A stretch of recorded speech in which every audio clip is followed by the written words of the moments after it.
Whiskey Tango Foxtrot in the house. Brian Knight, thank you for the subscription. If you can hear me and you're on here. Raul in the house. Oh, yeah. It's going to be a good one tonight, boys.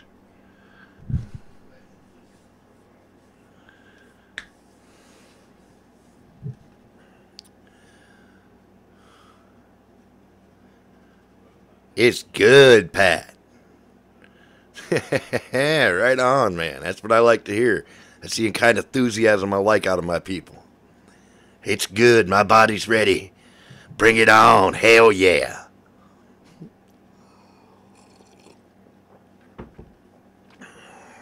Pouring a shot. Well, shit, Aaron. In 5, 4, 3, nigga. You call it.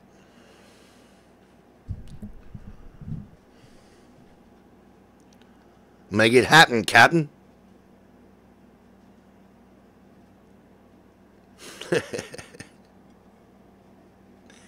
Cheers anyway.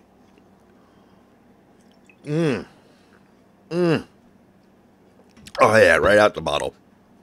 It don't get no better than that. Gentleman Thug. You know what? There you go. Merry Christmas, gentlemen.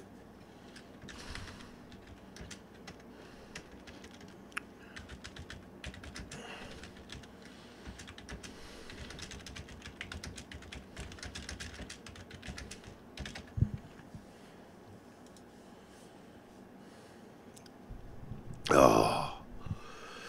Yeah, don't set your boots on fire again, Aaron.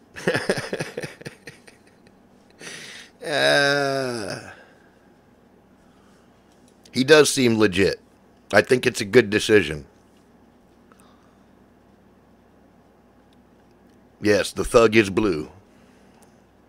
We got blue thugs up in here, nigga. You know what? I'm going to do mind control too, just because I like him.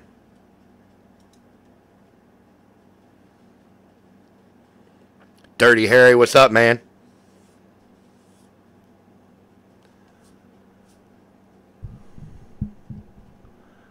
Thug's a tool like the rest of us. Yeah, but he fits in the box, man. Yes, you can ask me something. You can ask me something, anything you want. Ask any question.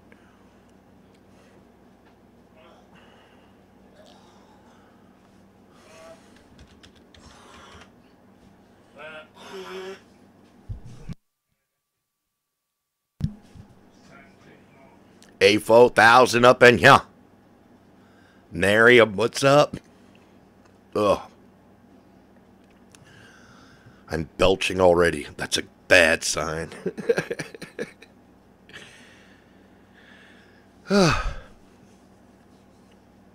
When I send my sculpture, will you show it on cam? Dude, absolutely, dude. I'll find some way to get a picture of it and get it on there. I will absolutely do that.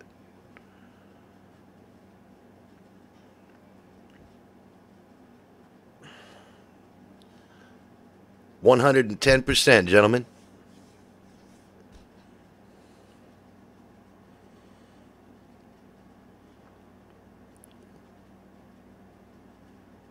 Holy crap, Dirty Harry. Well, yeah, that's absolutely fine. He just subbed my channel. And that's absolutely cool. Hi, Miriam. All right, there's enough people in here. Let's get this show on the road.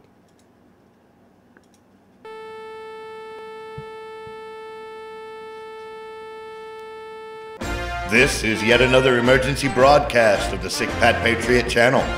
Welcome one and welcome all. So sit back, kick off your shoes, and prepare to enjoy several hours of patriotic input. We've got shenanigans, chicanery, and tomfoolery by the ton, nagacity, nonsense, and most of all, fun. Never forget that we are part of the greatest nation on the planet and the greatest people ever known. So damn the torpedoes and loose the hounds of war and enjoy this emergency broadcast of the Sick Pat Patriot channel. Not available in New Jersey or Hawaii. Some assembly may be required. As Ric Flair would say, woo! Yeah. Gotta love the Nature Boy, man. Yeah, absolutely. Bring Brian Knight up in here, man. He just subbed my channel, and he's always welcome here. And I'm very interested to hear what he's got to say.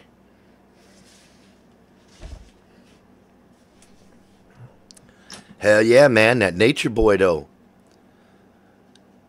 That's that back in the day OG shit, man. Nature Boy confirmed.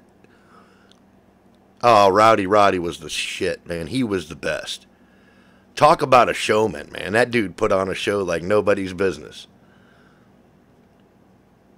To beat a man, you got to beat the man. That's right. All right, Aaron. Rufus R. Jones. Oh, yeah, that dude could sport a kilt, man.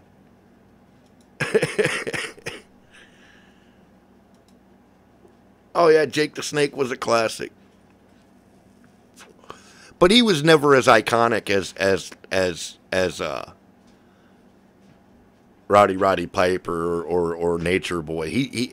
Jake was cool. I mean, you know, he had the big snake, and that was awesome. But like Dusty Rhodes and Dusty Rhodes, right? There's some old school wrestling for you. What's up, Brian Knight? Thank you for the sub, man.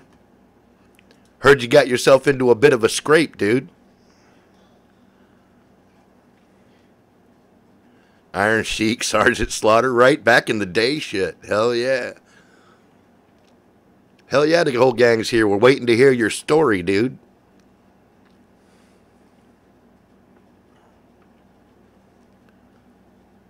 Nice, Dirty Harry. That's cool. Ravishing Rick Rude. Oh my goodness. He pulled one out of the deep water.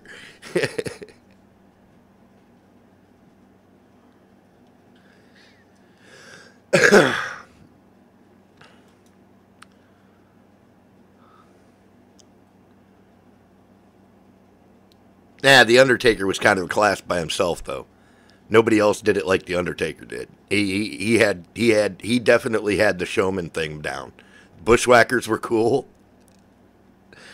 Yeah, these are some of my favorite shits to watch on TV back in the day.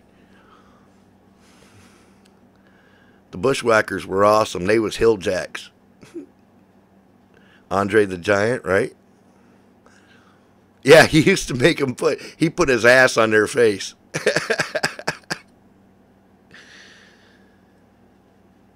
Yeah, the original Bushwhacker.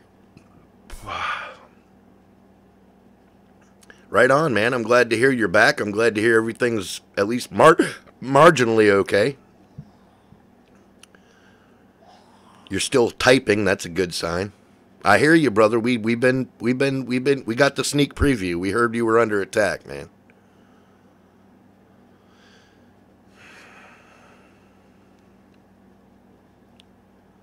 So what's the skinny, man? Spiel, Bill.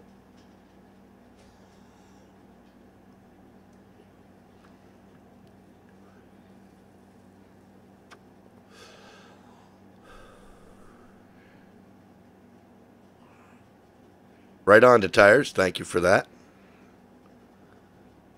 727 looks good in blue. Ric Flair. What's up, man? Woo-hoo-hoo! Oh, yeah. Bringing the pain.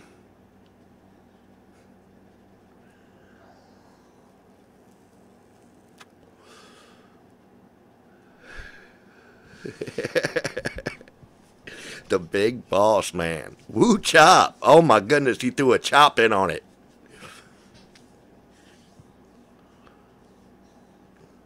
I hear you, Brian. I'm waiting for you to tell us so that we all got it too. The easiest way to keep them from fucking with you is get the information out. Get it public. You spill the truth out there and we'll fucking spread it. Chop fucking chop. What's smoking, man?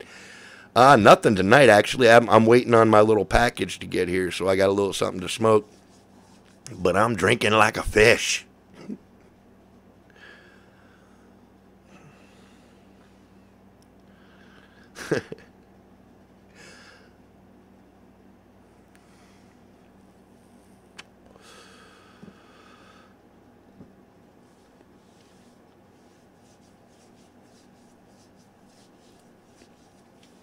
Yeah, keep a few of the juicy details for yourself, man. But, like, give us the general overview. Gentleman Thug has a point. It's always good to keep an ace in the hole.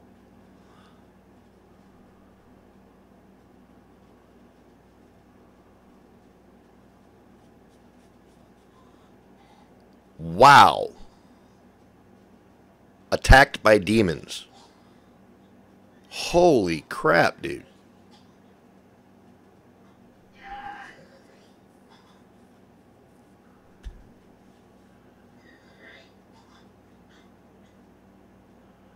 Big ball of resin.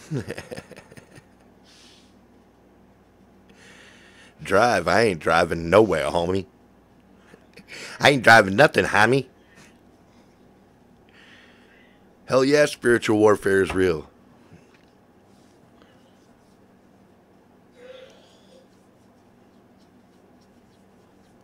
Why are you under protective custody? That's what I want to know.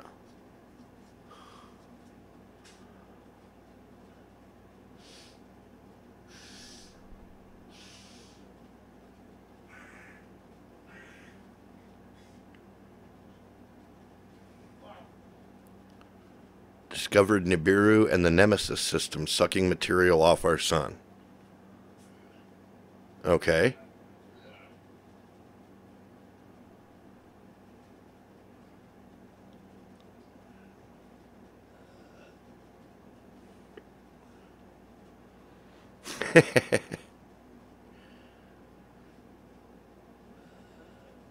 No shit, Miriam. I'm sorry, man.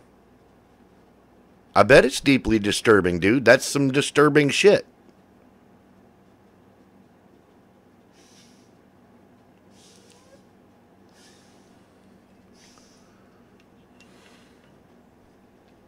The last time Nibiru was supposed to show up and destroy our planet, I went outside and challenged the bitch to an axe fight, and it never showed up.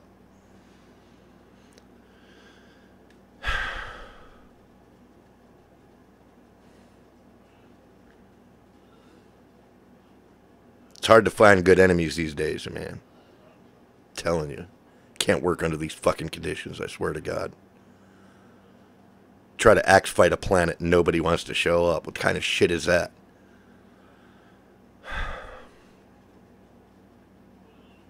Makes me sad. You work with the DOD. Okay.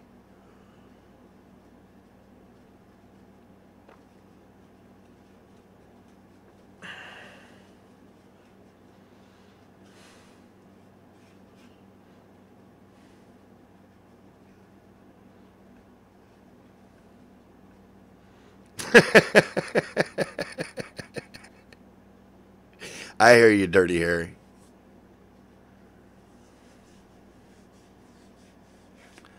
The trolls are pussies lately, man. That one dude, I checked that one dude with some information the other day, and he just banned me. He's like, I'm a troll, but I'm blocking you. I laughed. I was like, I win. Right on, Rick. Was it dangerous? Fraught with terror and horrible things?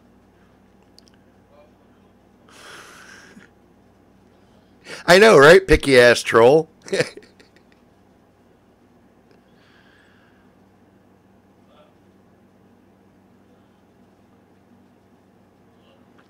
Of course angels are for real. Don't be silly. I could have told you that and saved you a whole lot of trouble.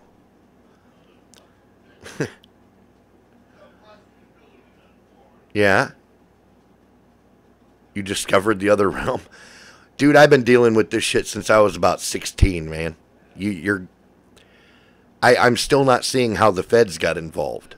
Like, I understand you work with the DOD and all that, but I mean, like, why are you under protective custody, and what is happening in the physical world? I dig it. I understand I understand that spiritual warfare is a for real thing, and angels and demons and all of those spirits, they're actual things. A lot of people don't think they are until they come face to face with them, but they are. So, I get all that. I'm just not real sure how that translated. Had photos of me and then put them in a loop. I married one. The angel or the demon, Clan Gun?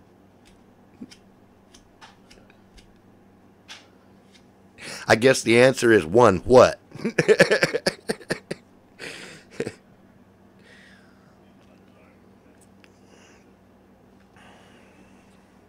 Definitely demon. All right.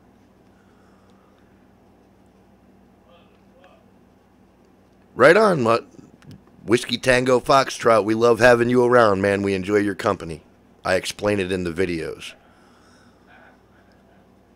Okay, so you've got video evidence. All right, look, I'll tell you what. Here, I'm going to click on your shit right now. And I'm going to click go to channel in a new tab.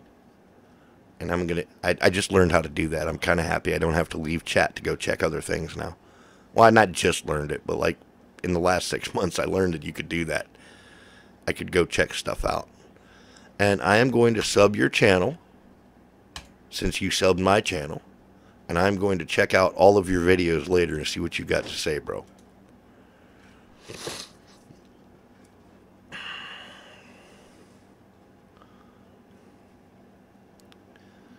All right, the tires, you got me started on the shots, man. Pick up your glass, hunky.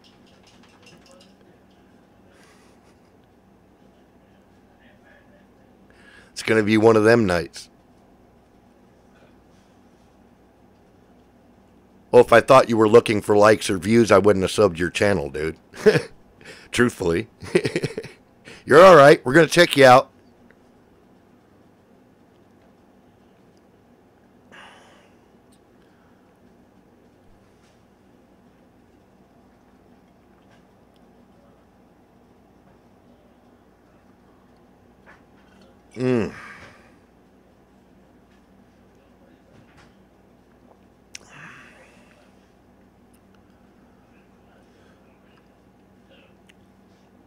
Wow, Skywarp. That's rough, dude. Alright. Nah, dude, you can't disturb me, man. I mean, I'm not trying to downplay your information. I'm just saying that I've seen horrible, horrible shit in my life, dude, and there's nothing that shocks me anymore. The most horrible shit you can come up with, the most horrible shit you can identify with, is shit that I saw fucking on an afternoonly basis. I've been in some bad, bad places, bro, and I don't ever wish to go back there, but you're going to have trouble shocking me. If you shock me, I will fucking personally come on here and praise your name, because you'll be the first in a long time.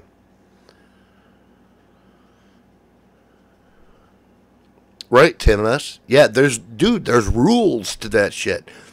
Angels and demons don't have free will, okay? They act under the auspices of another intelligence.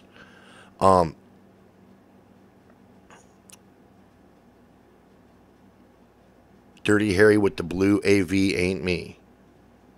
Okay, I hear you, Dirty Harry. We got you. The pink Dirty Harry ain't me. Wait a minute. There's two Dirty Harrys in here. Alright, I tell you what. You know what? Cloning aside, don't be fucking with my chat. Period. I'm telling you right now, don't be fucking with my chat. Neither one of you bitches. Because I'll ban all of you. You come in here, you fucking play nice, and I don't care if there's 6 Dirty Harrys. Well, I hear you, man, but I don't care if there's 6 Dirty Harrys. Motherfucker, nothing you got scares me, bro. You don't know what I'm capable of. Check this out. You don't know what I'm capable of.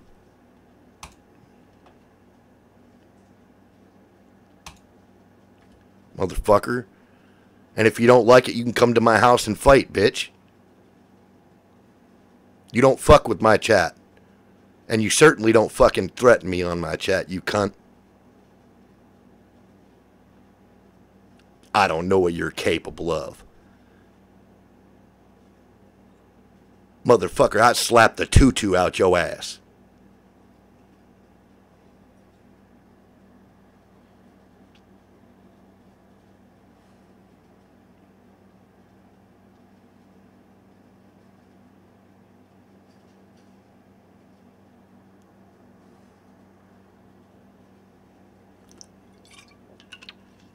Funny how I got the right one, ain't it? Motherfucker, fuck with me. I'll come find you, bitch.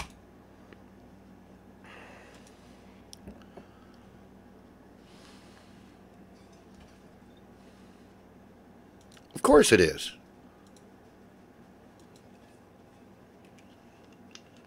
Of course it's that easy.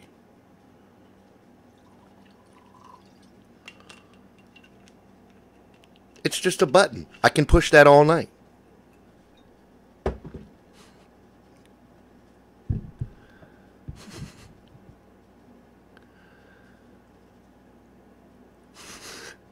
It's the click of a button. Click, click, bye. Ho?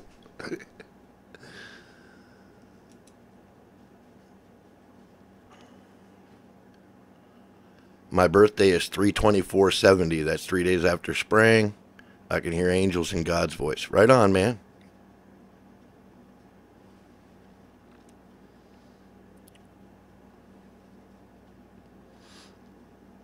Yeah, I'm aware.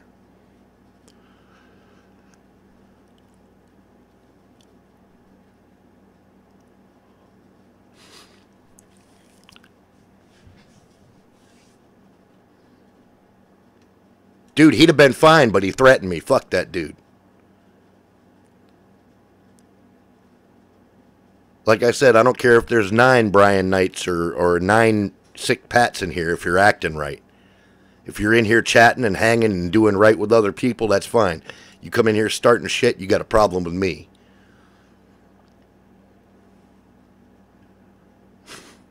What's up, TJ? I know your syntax, bro. I can tell. I knew it was you the second you started talking.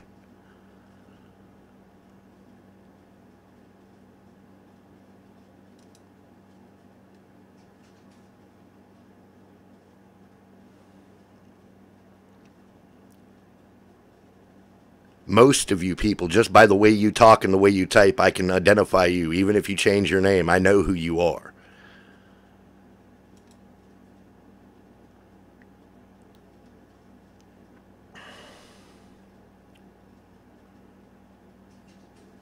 I hear you, Brian Knight. I used to have that problem too, but not for the same reason, probably.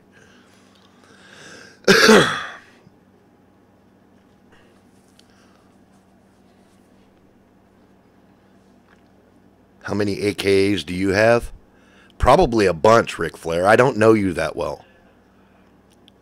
Like, I've only started chatting with you just recently. Some of these guys I've been chatting with for a couple of years now. Like, if they say hello, I know how they say it. You know what I mean? Although, being Ric Flair, I'd guess you have at least 5.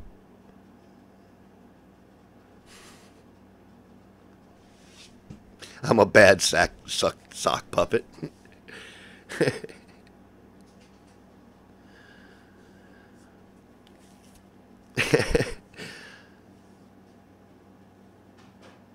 Patty Pop Stain. All right.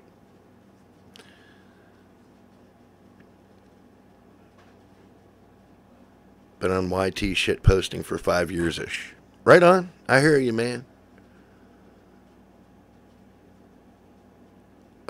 Brian Knight, we have an open mind in this room. When we will, even if we think you're full of shit, we will discuss anything, bro.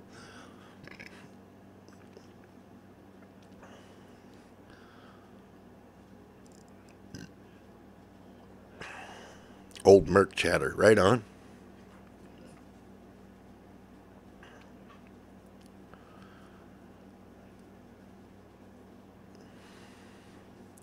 I've seen Bigfoot, so we're even.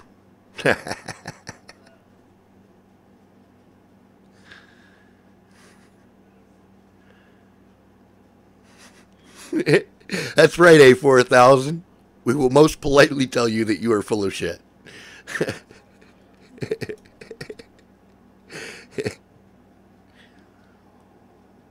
And never in a mean way. The pig head? Yaritza! No, we're good, man. I got this. I know how to play this game. Angela! Oh my God. Welcome back, lady. Welcome back, Yaritza. Yaritza. Now that you told me that you're Puerto Rican, I say your name like that every time I say it now. You're welcome.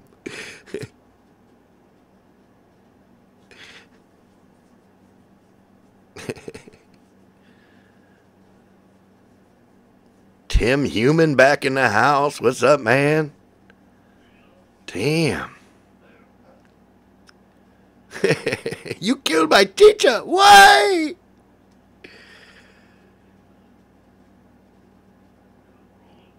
Really, Aaron? How very interesting. How did you deal with that?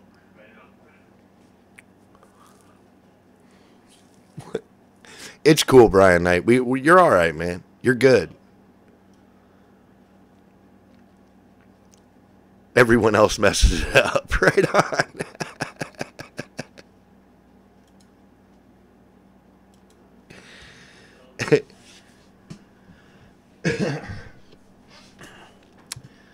Alrighty. Well, hi, Angela. The kids out here say hello back. Don't pick on me. I'm not sure how effective that is. Right on, Don Bear. I hear you, man.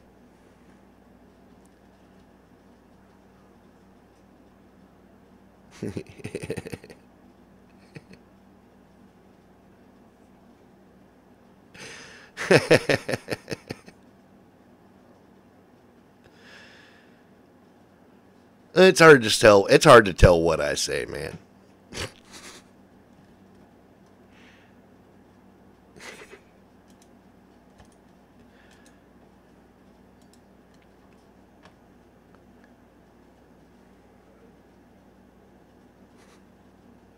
All right. Well, I'll tell you what. That makes me want to start this motherfucker off. The Dan Bongino Show. Get ready to hear the truth about America with your host, Dan Bongino. All right, welcome to the Dan Bongino Show. Producer Joe, how are you today? Dano! Good to go, yes. Babe. Too much to talk about. As always, cannot stay ahead of the news cycle. You turn away from the television for 5 minutes, and you're already lost. Yep. That's why I like to be first in the morning with my podcast out. All right. Trump, man, the great disruptor. I got some sound of him overseas at the NATO conference. Yeah, man, just doing what Trump does. Saying things that should be said, that needed to be said, and finally saying them out loud. Also, another bombshell article by John Solomon about what I've been telling you the entire time. The whole operation against Trump was one big information laundering scheme. It's like money laundering, except with information. A bombshell piece will be in the show notes today. Let's get right to it. Today's show brought to you by, yes, our buddies at Policy Genius. Welcome on board to Policy Genius. Hey, we all need life insurance. You know, Joe? I mean, we do. You need life insurance, but only 59% of people have coverage. But yet, this is interesting. 71% of people know they need it, but only 59% have coverage. This is one of those things I had to do. You got to do it. You got to, take care of yourself, take care of your family. That means at least 12% of people are procrastinating about life insurance. And sure, normally procrastinating is a bad thing. We know that. But if you've been avoiding getting life insurance, procrastinating may have worked in your favor. Because while you were putting off getting life insurance, Policy Genius was making it easy. It cannot get any easier. Policy Genius is the easy way to compare life insurance quotes online. You can compare quotes in just 5 minutes. 5 minutes. Yes, it is that easy. When it's that easy, putting it off becomes a lot harder. You can compare quotes while sitting on the couch, watching TV, doing whatever. You can compare quotes while listening to this podcast. Try it. Super simple. Policy Genius has helped over 4 million people shop for insurance and has placed over $20 billion in coverage. And they don't just make life insurance easy. They also compare disability insurance, renter's insurance, and health insurance. If you care about it, they can cover it. This is super easy, folks. So if you need life insurance, but you've been putting it off because it's too confusing or you think you don't have the time, check out Policy Genius. It's the easy way to compare top insurers and find the best value for you. There's no sales pressure, and listen to this, zero hassle, which we all like, and it's free. PolicyGenius.com. When it's this easy to compare life insurance, why put it off? PolicyGenius.com. That's PolicyGenius.com. Zero hassle, folks. Easy to compare, no problem, no sales pressure. Go check it out. PolicyGenius.com. Okay, story numero uno. Let me just do this Trump thing quick because I got a ton of stuff to get to. Joe. Yep. Cue up that audio. This is a basically 2 minute and 20-second thing. We cut it into two for because you don't like to play long ones on the show. Mm-hmm. This is Trump over at the NATO conference at the table, just basically laying the smackdown on, hey, listen, we've provided security guarantees to European countries and NATO and the NATO alliance for a very long time, and yet you guys are cutting deals that are not helping. And instead of, sitting there and glad-handing each other like politicians have done forever and focus group tested talking points, here's how Trump handles it. It's very sad when Germany makes a massive oil and gas deal with Russia, where you're supposed to be guarding against Russia, and Germany goes out and pays billions and billions of dollars a year to Russia. So we're protecting Germany, we're protecting France, we're protecting all of these countries. And then numerous of the countries go out and make a pipeline deal with Russia where they're paying billions of dollars into the coffers of Russia. So we're supposed to protect you against Russia, but they're paying billions of dollars to Russia, and I think that's very inappropriate. And the former chancellor of Germany is the head of the pipeline company that's supplying the gas.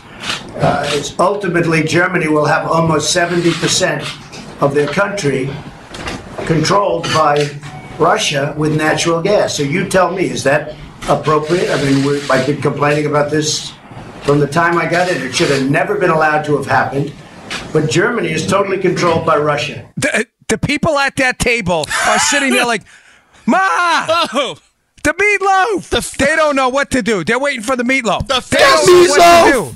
They have never been talked to like that ever. Listen, I get it, folks. The foreign policy establishment is shrieking in horror right now. Joe, these are our friends. Oh, yeah. These are our buddies. We can't talk. They are our friends, okay? We get it. They are allies. That doesn't mean every single decision they make is the right one. Right. Trump, the great disruptor, which I love, comes out and says, hey, I don't get it. This is not how this is going to go down. We're providing these blanket security guarantees against an aggressive now Russia with empire-like desires, and you guys are going out and cutting a gas line deal with them. What's the deal here? You know what? The second half's kind of the same first, so this was scrap. But I just wanted to play that in the beginning to show you that this guy, this is what I told you yesterday. The guy's a guy from Queens, used to cutting deals in big real estate mega deals in New York City, dealing with horrible bureaucracy, powerful unions, people in the mob in some cases in New York trying to shake down your business. He's not going to take any crap. He goes on the international stage, and he's not going to play by the the tried and true rules, because they've been tried, but they're certainly not true. So good for him. Yeah, I just want to play because I got that this morning, and I'm like, this is Trump. This is the gift of Donald Trump. His ability to shake up what we previously thought to be a standard set of diplomatic, structured rules we were supposed to follow, and by him not following them, maybe he'll shake these people out of their slumber. It's time for them to step up. We're going to defend you. You're going to do the right thing and come back. So that was, and you're going to come back and return the favor to us. All right. Bombshell piece this morning that came out last night by John Solomon. Again, this guy's been doing incredible work over at The Hill. It'll be in the show notes today. The show notes today are terrific. I'm going to get to socialism in a second. One of my writers at the site, Matt Palumbo, did a great piece about Scandinavian socialism that I will get to in a minute, or so-called socialism. Solomon's piece, Joe. There is an email that was uncovered This is just, it confirms everything we've been saying about the spying operation on Trump, that this was the circle of stupid is complete. It was a big information laundering operation to launder information through multiple channels, multiple people, multiple entities, the State Department, the FBI, John Brennan, the GCHQ, to launder the same garbage information to lend it an air of authenticity. Now, Solomon's piece, Joe. He has an email uncovered by Peter Strzok where he's sending this email and he says he's trying to read the dossier, the fake information. This is important, folks. The fake information generated by Christopher Steele and Fusion GPS, who were hired by Hillary Clinton, right? They were hired to generate this opposition research on Donald Trump. The information that they generated, which was nonsense, has never been verified, winds up making its way through multiple channels. Now, Strzok's reading it on BuzzFeed, and he says in an email, our internal system is blocking the site, talking about BuzzFeed. Strzok wrote of the document posted on BuzzFeed. He goes on, I have the PDF via iPhone, but it's 25.6 megabytes. Comparing now. Listen to this. Listen to this. This is crazy.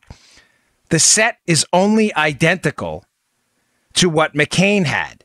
It has differences from what was given to us by Korn and Simpson. Wait, what?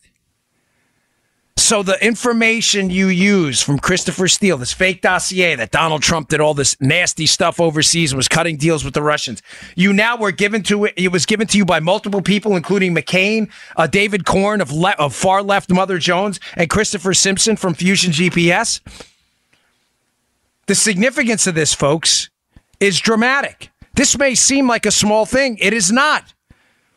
Guys, ladies, please understand how critical this is. When you're a federal agent with the power to take away someone's freedom, to take away someone's everything they have, everything they're going to have, put them in jail, confiscate their property, take away their ability to see their kids, take away their job, every single thing they have. This is an awesome power. One of the ways they do that is by getting information on you, making sure it meets a certain standard before that information is presented to a court, a FISA court or a federal court, or a federal criminal court, I should say. They're both federal courts. A federal criminal court. And that information has to be vetted. Why? It's obvious. Apparently, it's not obvious to liberals. It's so we don't go randomly targeting people for no good reason and putting them in jail, only to find out later in a court of law that they've been innocent of the charges put before them or not guilty.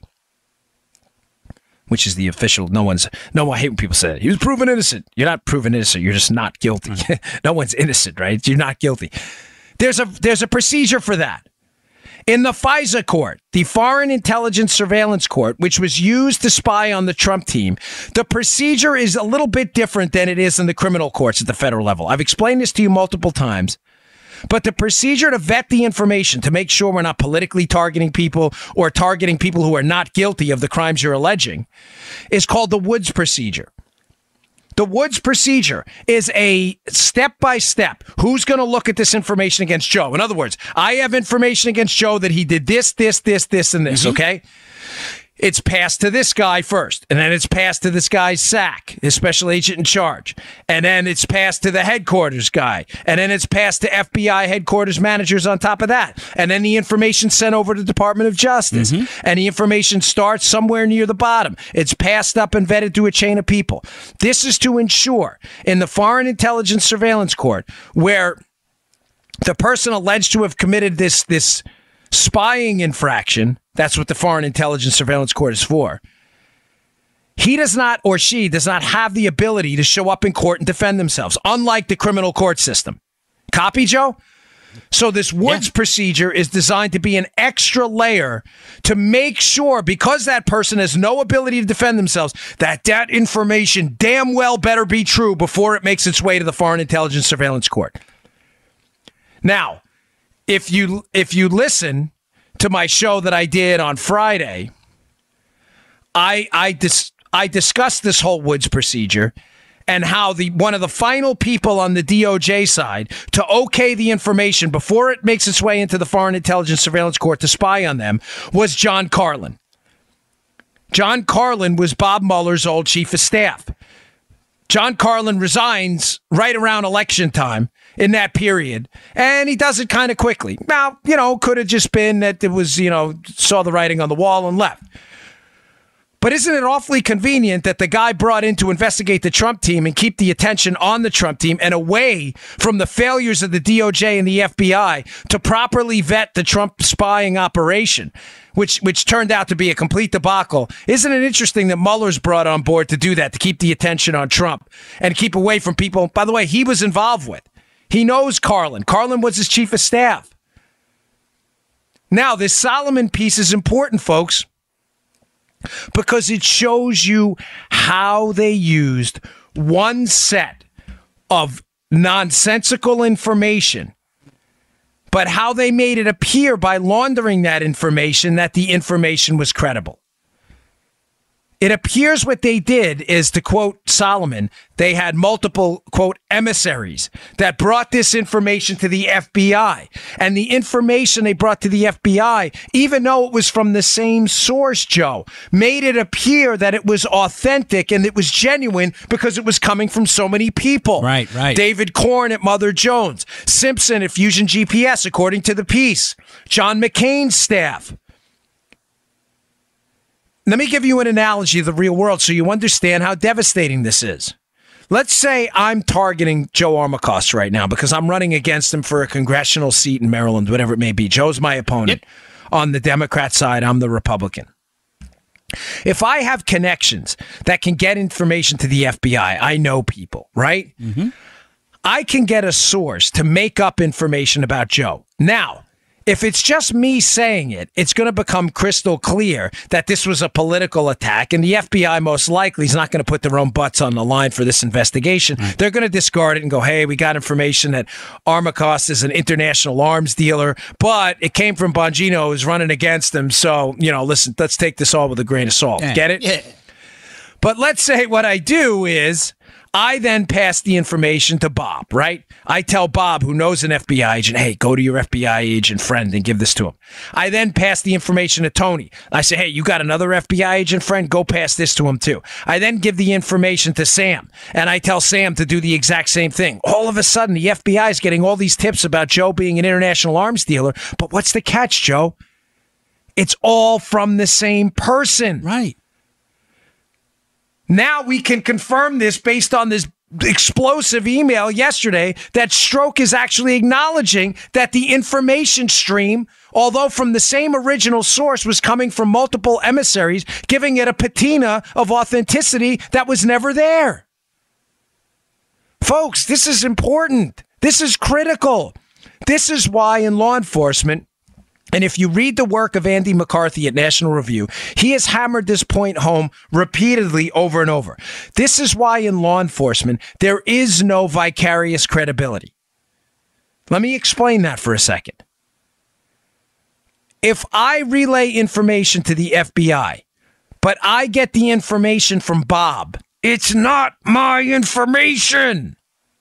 It doesn't matter if I'm a priest, a Marist brother. I went to Malloy High School. So it doesn't matter. If I'm an upstanding member of the community, it is not my information. It's Bob's. Right. Oh, Bob's a local cocaine dealer and a fraudster? In other words, I don't get vicarious credibility because I pass the information and I'm credible. McCarthy's hammered this home over and over. What does this have to do with what I'm telling you now? The FBI, these are managers. These are law enforcement supposed to be professionals. What, they don't understand this? Hey, we got this information from David Korn at Mother Jones. Well, by the way, he's not credible, but let's just say he was. This guy's a political guy. Yeah. Let's just say he was.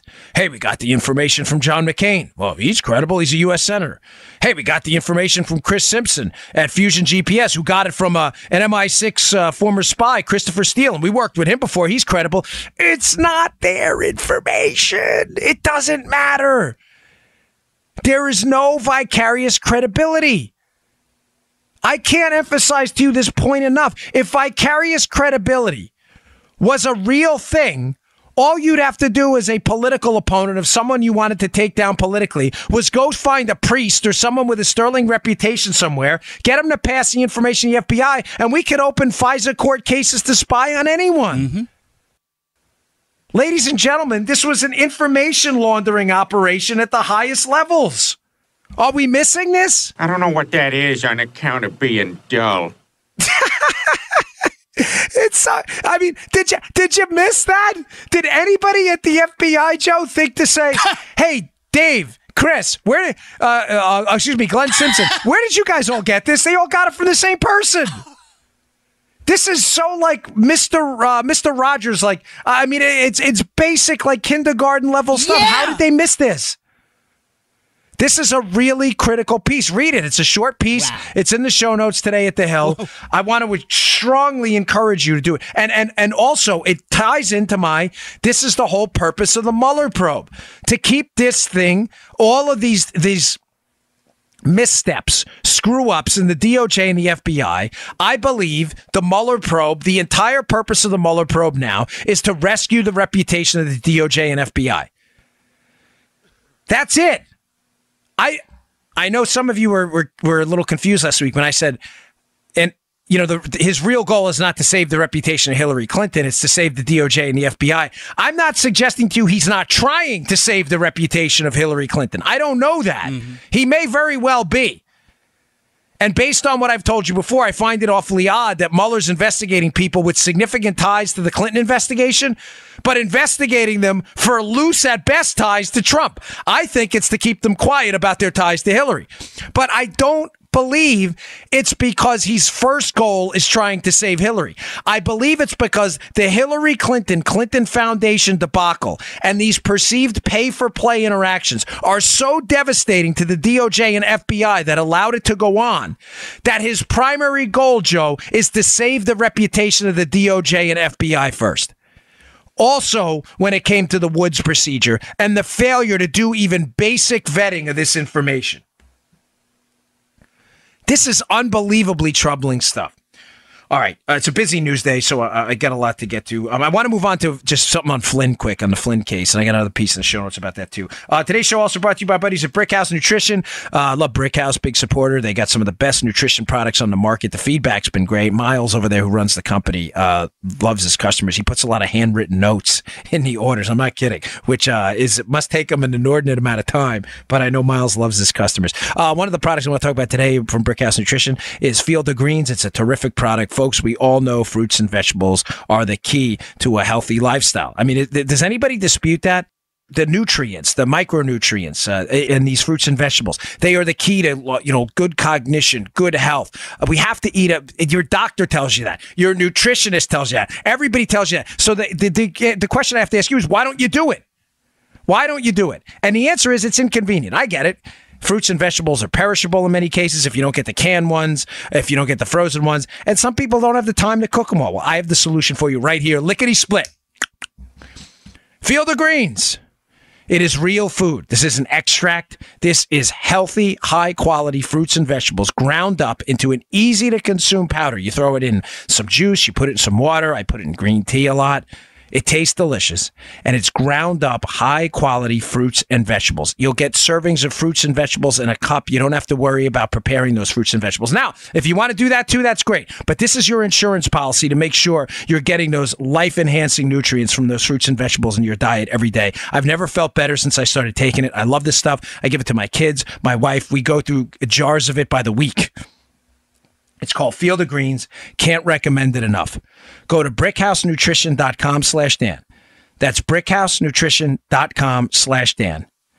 And, take some notes about how you feel before you start taking it. Give it a few weeks. Take it, put it in your juice, put it in water, whatever it may be, Field of Greens. And then a couple weeks later, take note. It's so good. It tastes delicious. It's called Field of Greens. It's available at brickhousenutrition.com/Dan. That's brickhousenutrition.com/Dan. Hey, just one more thing about the Mueller probe. Mm-hmm. So Mike Flynn, Lieutenant General Flynn, was in court yesterday about a sentencing hearing and a pre-sentence report. It's not that unusual, a lot of this. And you know me, if I smell a rat, I'm certain to put it out there. But there, according to a report I have in an independent journal review, a piece which will be up at the show notes today. The Flynn team the legal team is pushing to wrap this up. Listen, let's just get this sentencing over. I believe Flynn was completely submarined. I mean, this guy was kneecapped. I've never seen a case of legal law enforcement abuse like this for someone of that stature in our American military in my lifetime. The case is a disgrace, a debacle. What they did to Flynn and his reputation is going to be a stain on this country forever. And history will not, I'm assuring you right now, will not judge Bob Mueller kindly for this abomination of justice. And that's what it was. As you can tell, I'm a little emotional about it. That this guy served the country for as long as he did and was unquestionably targeted by the Mueller probe, despite the evidence of criminality being nil. You know, and I get it. The dopey libs are well, he pled guilty. Folks, you would too if bankruptcy was staring you in the face due to legal bills and they were threatening your family with legal action as well. You plead guilty. Like he had a choice. Plead guilty. He had like the sword of Damocles hanging over his head. Mm-hmm. I mean, give me a break. But there's an interesting note on this I'd like to throw out there. Flynn's team is pushing for this sentencing to be over with.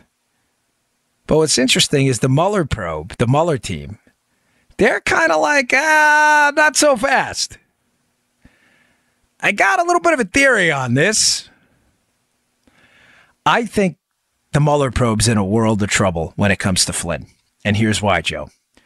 Those 302s, which are FBI summary documents of an interview. If I interview Joe for a crime, whatever, money laundering, international arms dealing, and I'm an FBI agent, I have to type up a summary of that. They're called 302s. There's a, let's say, information stream out there by credible people, some I've heard from, that the investigative summaries of the interview with Mike Flynn, where he had pled guilty to lying to the FBI, despite the fact that the FBI had said, and Jim Comey himself in congressional testimony, there was no evidence of deception. That's kind of crazy. Yeah. He lied to the FBI. Is there evidence of deception? No. Wait, come again? Are we not speaking the same language here? Whatever. So that because it's just so dumb, this case, it's hard to believe that people don't see this for the abomination of justice that it is. Now, the 302s. There's some credible reporting out there that the 302s of that interview, Joe, may have been changed. Oh. In other words, let's see, or may have been, if not changed, let's say there may have been some pressure, external pressure exerted upon the agents that interviewed Mike Flynn to insinuate in those 302s that he may have lied when he didn't. You get where I'm going with this? Yeah. This is important. Yeah. What does this have to do with Mueller and the sentencing? Ladies and gentlemen, if Mueller agrees to this sentencing and it happens quickly and Flynn is sentenced to whatever, I don't know, community service, let's say he gets, God forbid, he gets jail time. That would be the biggest disgrace in judicial history. But say they throw Flynn in the slammer for 30 days and after he serves all his time, it comes out that those 302s were in fact altered or pressure was put on people to lie in those 302s. Oh my gosh. Are you going to... Wait. This guy did jail time or was sentenced to a crime he didn't commit? I'm thinking the Mueller people may be delaying this for a reason. The Mueller people may be like, what was that? Was that New York City? Like, hold up. Wait a minute. They may be like... Everybody, pump the brakes. Pump the brakes. Of course, Joe, this generation knows nothing about that because they have ABS, anti-lock. But remember when we were pump the brakes. Do not pump the brakes now. Now you can slam on them if you have anti-lock braking system. If you don't, you have to pump the brakes. We learned that in Secret Service driving school when I was in there. Pump the brakes, folks. We got a guy in jail right now. We're serving community service while it's simultaneously put out there that the document used to convict him may have been altered or pressure may have been put on those people to alter those documents. Now, I understand the General Flynn's desire to get this over with.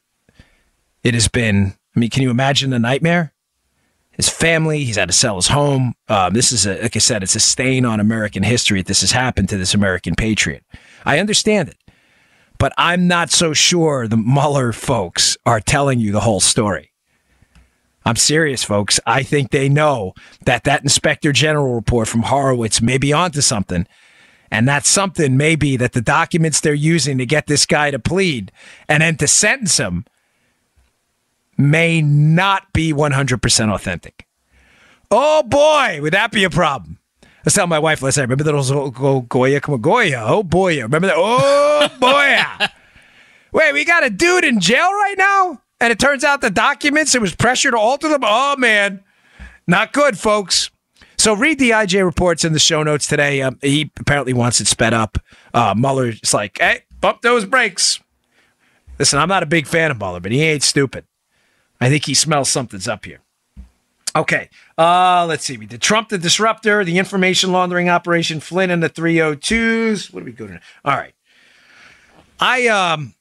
In an effort to expand the content I'm producing for you, because I really do value my audience, you guys and ladies, so much, I wanted to give you more of a reason to go to the website. So I started doing original content there, and I have a writer, Matt Palumbo, who's also a researcher and co-writer on the book. Contract signed. Oh, thank God. That's Yay! I'll be out. All right. We're done. The book is done. So finally. Turned out to be a bigger operation than we thought. But Matt puts together some really great stuff. And he had said to me the other day, I listened to your podcast about socialism, democratic socialism, communism. There's no difference between the three, folks. They're all just on the same path off the cliff. Mm-hmm. It doesn't matter. You're jumping off the cliff either way. He said, I'd like to do a piece debunking this nonsense about these Scandinavian countries and democratic socialism. And I said, you know what? That's a terrific idea. Denmark, Norway, Sweden, all these countries that Bernie Sanders and others constantly cite as evidence of this socialist utopia. He goes, I want to debunk that. It was a great idea because it's something that's meant a lot to me, and I've hammered it often, especially when I fill in for Levin. Yeah. By the way, I'll be in for Mark Levin tonight if you want to listen and call in. 877-381-3811 is the Levin number if you want to call in tonight. Yeah. So, couple takeaways from the piece here. It's tight. It's going to be it'll be in the show notes. It's the first one.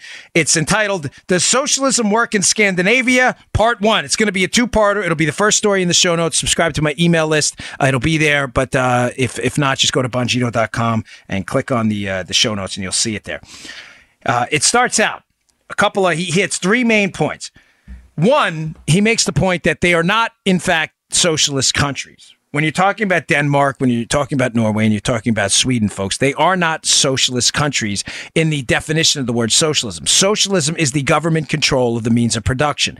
Now, are they on the road to socialism? In other words, the control mechanism can happen via a number of ways. The government can come in via hard force and say, Joe, I want to confiscate your business. I'm going to own it. And you are, in fact, going to work for me. Yeah. Or the government can come in and say, Joe, we're going to tax your business at an extremely high rate. We're going to regulate your business according to these rules. So although we may not technically own your business, you may not have to turn it over to us. We de facto own it. Yeah. We own it, in fact. We may not own it de jure, but we own it in fact, because you're working for us and you're following our rules. Now, this is a control argument. I want to be clear about this because this is how people screw you up when they talk about, oh, no, we're not talking about socialism. We're talking about democratic socialism. Well, socialism, like anything else, just like freedom, is based on, there's a path. There's like a freedom train. That's the best way to describe it, to steal a term from this old California radio host. I forget his name, but he called it the freedom train, right? If you look at the freedom train in a station, and the station in the freedom train station, Joe, is absolute freedom. Almost in essence, anarchy. There's no government. You're free to do whatever you want. Yeah. Good or bad, by the way. Remember, freedom, some people do great things with it.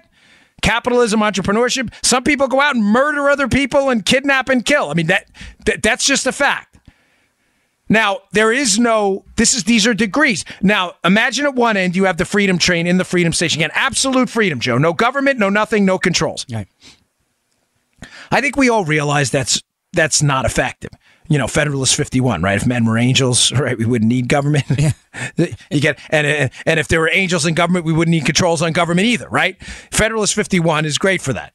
Now, imagine at the other end, as far away from the last stop, as far away from Freedom Station as you can get on the Freedom Train, you have full-blown communism.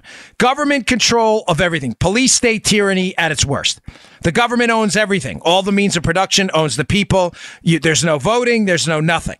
You speak out of line, they kill you. You work for the government. You refuse to work, they kill you, or they torture you, or they kidnap your kids, or whatever it may be. Yeah, this has happened.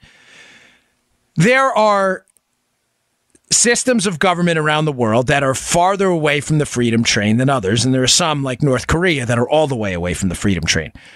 The argument we're making, and the argument the Democrat socialists are making, is the Democratic socialists, or so-called Democratic socialists, want you to believe that they're really a freedom-based operation, that this is free.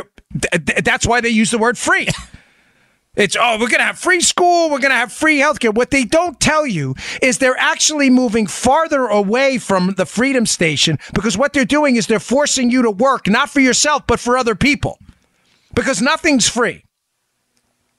And this is the problem I have with this. Is this making sense? Yeah. Like, they steal the language of the free marketeers to try and make it seem that their system, think about it, Joe, the modifier, democratic, makes it appear like you're actually voting for this. Yeah.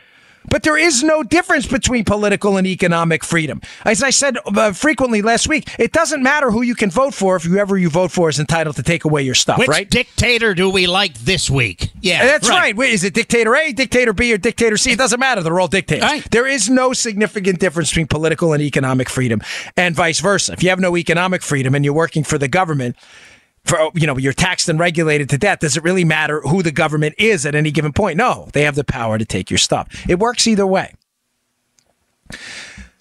The issue with the Scandinavian countries is they want you to believe that this stuff is all free. So there's some debunking that Matt does in this piece, and I want to hit the 3 highlights about how these countries and their systems, their success or lack thereof, is always due to them either moving more towards freedom or away. In other words, when they become more successful, they move towards the freedom station. When they become less successful, Joe, they moved away from the freedom station. Is this making sense before I start? Yeah. Because this requires some gray matter activation that liberals aren't capable of.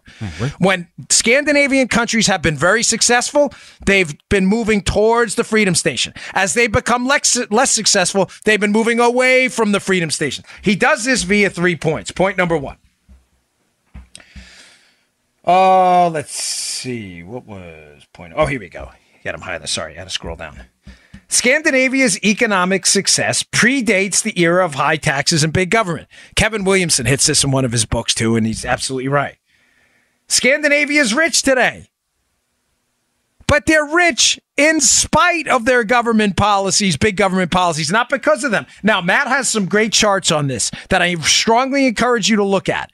They're really easy to read. It's a short piece, by the way. It's not overly wonky. But here's the quote. This is the take home. Remember, your Democrat friends, your liberal friends are going to tell you, Denmark, Norway, Sweden, we need to be more like them. This Democrat socialism system, look how rich they are. Okay, here's a quote. This is from an economist, Nima Sanandaja, who worked on a book about the myth of Scandinavian socialism, by the way. In the case of Sweden, Joe, from 1870 through 1936, Sweden was the fastest growing economy in the world. But after 1975, when the Swedish state began to expand in earnest, Sweden's economy noticeably slowed, falling from 4th richest in the world to 13th by the mid-90s. The charts here are devastating. In other words, folks, Sweden is rich not because of big government moving away from the freedom train. Freedom is rich because they were in the freedom train station and is getting progressively poorer. Not poor, but poorer. There's a difference. Progressively poorer because they're moving away from the freedom station towards big government control. That is a critical point. Because the Democrats, by hijacking the language of freedom, they want you to believe that the thing's happening in the reverse. You see the point here? By using terms like free, free healthcare, free college, democratic socialism to insinuate that this is some kind of politically free system, that they're moving more towards the freedom station, and that's led to this overabundance in these countries and how successful they are and how wonderful they are. That is categorically false. The numbers are crystal clear. The wealth in Sweden was generated while they were generally more of a free market system lodged in the freedom train station. As they moved away, they became progressively poorer, moving down the wealth chart, not up. The charts are clear as day. Matt writes, it's not hard to imagine why big government and high taxes have slowed growth. The top tax rate in Denmark is 60%, while Sweden's is 56%. But unlike America, where it's only top earners subjected to the top marginal tax rate, the top rate applies to a sizable chunk of workers in Denmark and Sweden. Okay, point number 2.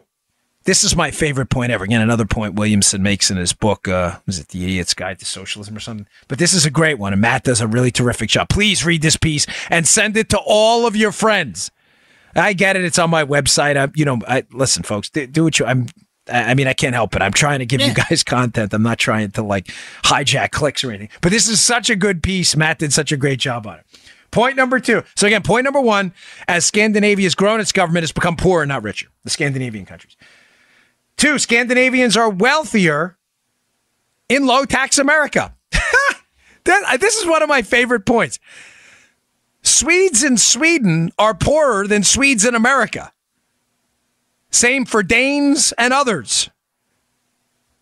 People from Scandinavian countries who come to the United States are wealthier than natives from Sweden and Denmark. Here's a great line by the inimitable, incredible, God rest his soul, Milton Friedman. Matt says, there's something to be said about the Scandinavian work ethic, and it brings to mind an anecdote. I love this. A Scandinavian economist once said to the late Milton Friedman, in Scandinavia, we have no poverty. Milton Friedman replied, that's interesting, because in America, among Scandinavians, we have no poverty either. Folks, in other words, the Scandinavian wealth, not to mention the fact that it grew under free markets, not big government control where it slowed down, but the Scandinavian wealth is largely attributable not to big government, but to an imbued cultural work ethic in these countries like Denmark and Sweden, where people work really hard. These are really good folks who work really hard. It shouldn't be surprising to anyone, Joe, that this is important, that despite big government policies in Denmark and Sweden, that people there still work really hard. And that's why poverty, whether in Sweden amongst Swedes or Swedish folks in the United States, is almost non-existent. People work. Is this complicated, Joe? No. And the point, and if I'm losing you on the distinction here, let me just rephrase this. What he's trying to say is, when you put someone with a strong work ethic in a big government, heavy tax, heavy regulatory environment like Sweden, they will generally still succeed because of their work ethic, right, even though the government is confiscating a large portion of the fruits of their labor. Mm-hmm. By comparing those same people in that country to a place like the United States, where you're generally more economically free, it's not a coincidence that Swedes in the United States have a higher standard of living and have greater amounts of wealth. Why, Joe? Because they worked hard in both countries and the United States just took less. Mm-hmm. Is this making sense? This is a perfect comparison. It's a ceteris paribus, right? Keeping other things equal, when you take the Swedish and the work ethic of people in Denmark, mm-hmm, and you put it in a country with more economic freedom, they're wealthier than they are in their own countries where the government confiscates large portions of the fruits of their labor. Again, as you move away from the freedom train and take more and more people's money, more and more of their impetus to work, and you impose more regulations upon them, they work less, but they're worth less. They're not as wealthy. Talk about economically. Their wealth is less, but their work ethic still powers them through the day. It's a terrific point. Mm-hmm. Here's just another quote from the piece. This is by that economist, Sanandaji again. Danish Americans today have fully 55% higher living standards than Danes. Similarly, Swedish Americans have a 53% higher living standard than Swedes in Sweden.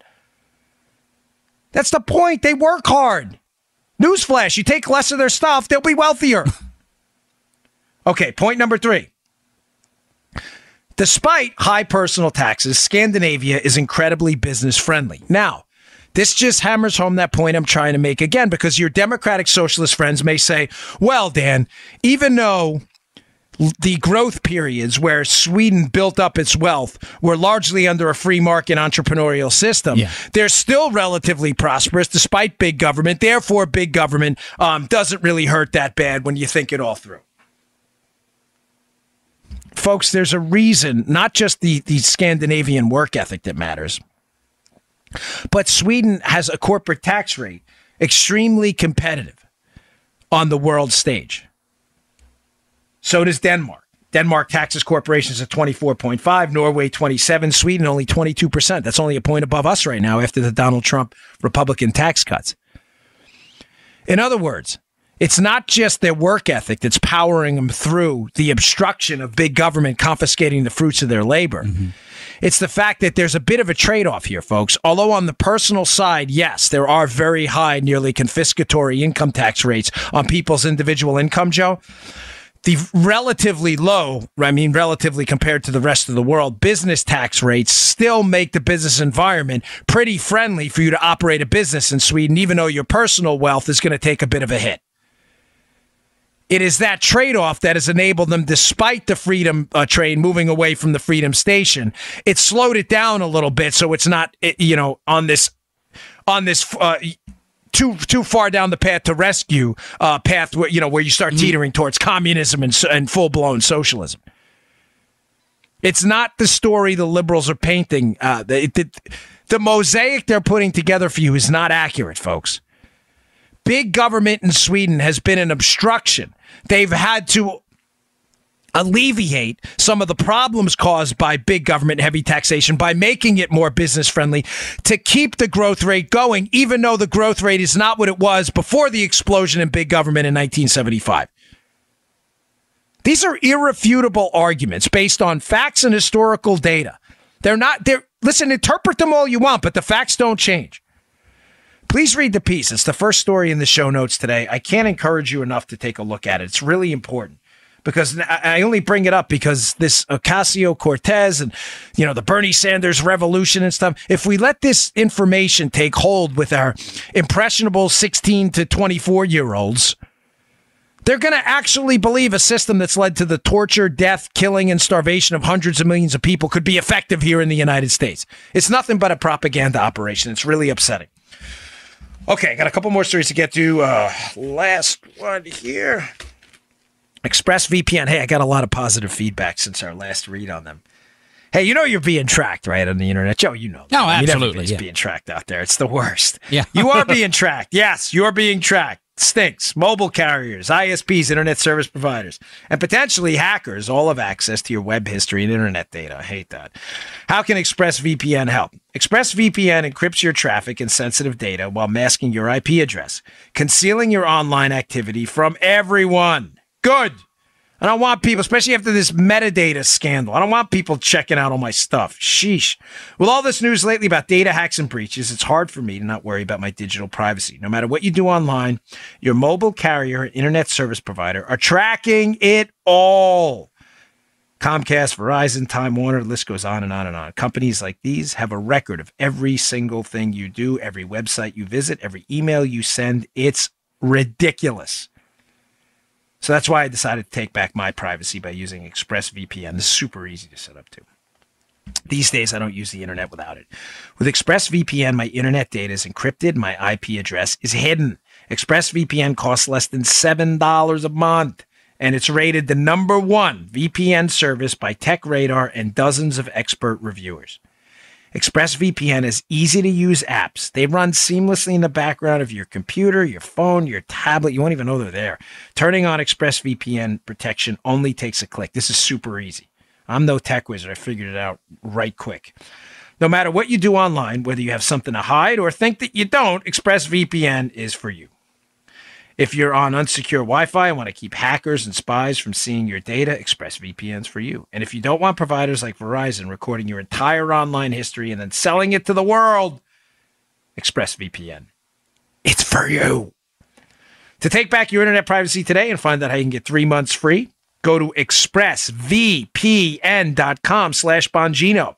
That's expressvpn.com/Bongino for 3 months free with a 1-year package. Every day you use the internet without ExpressVPN, you're putting sensitive information at risk. Don't put this off. Protect your online data with ExpressVPN today.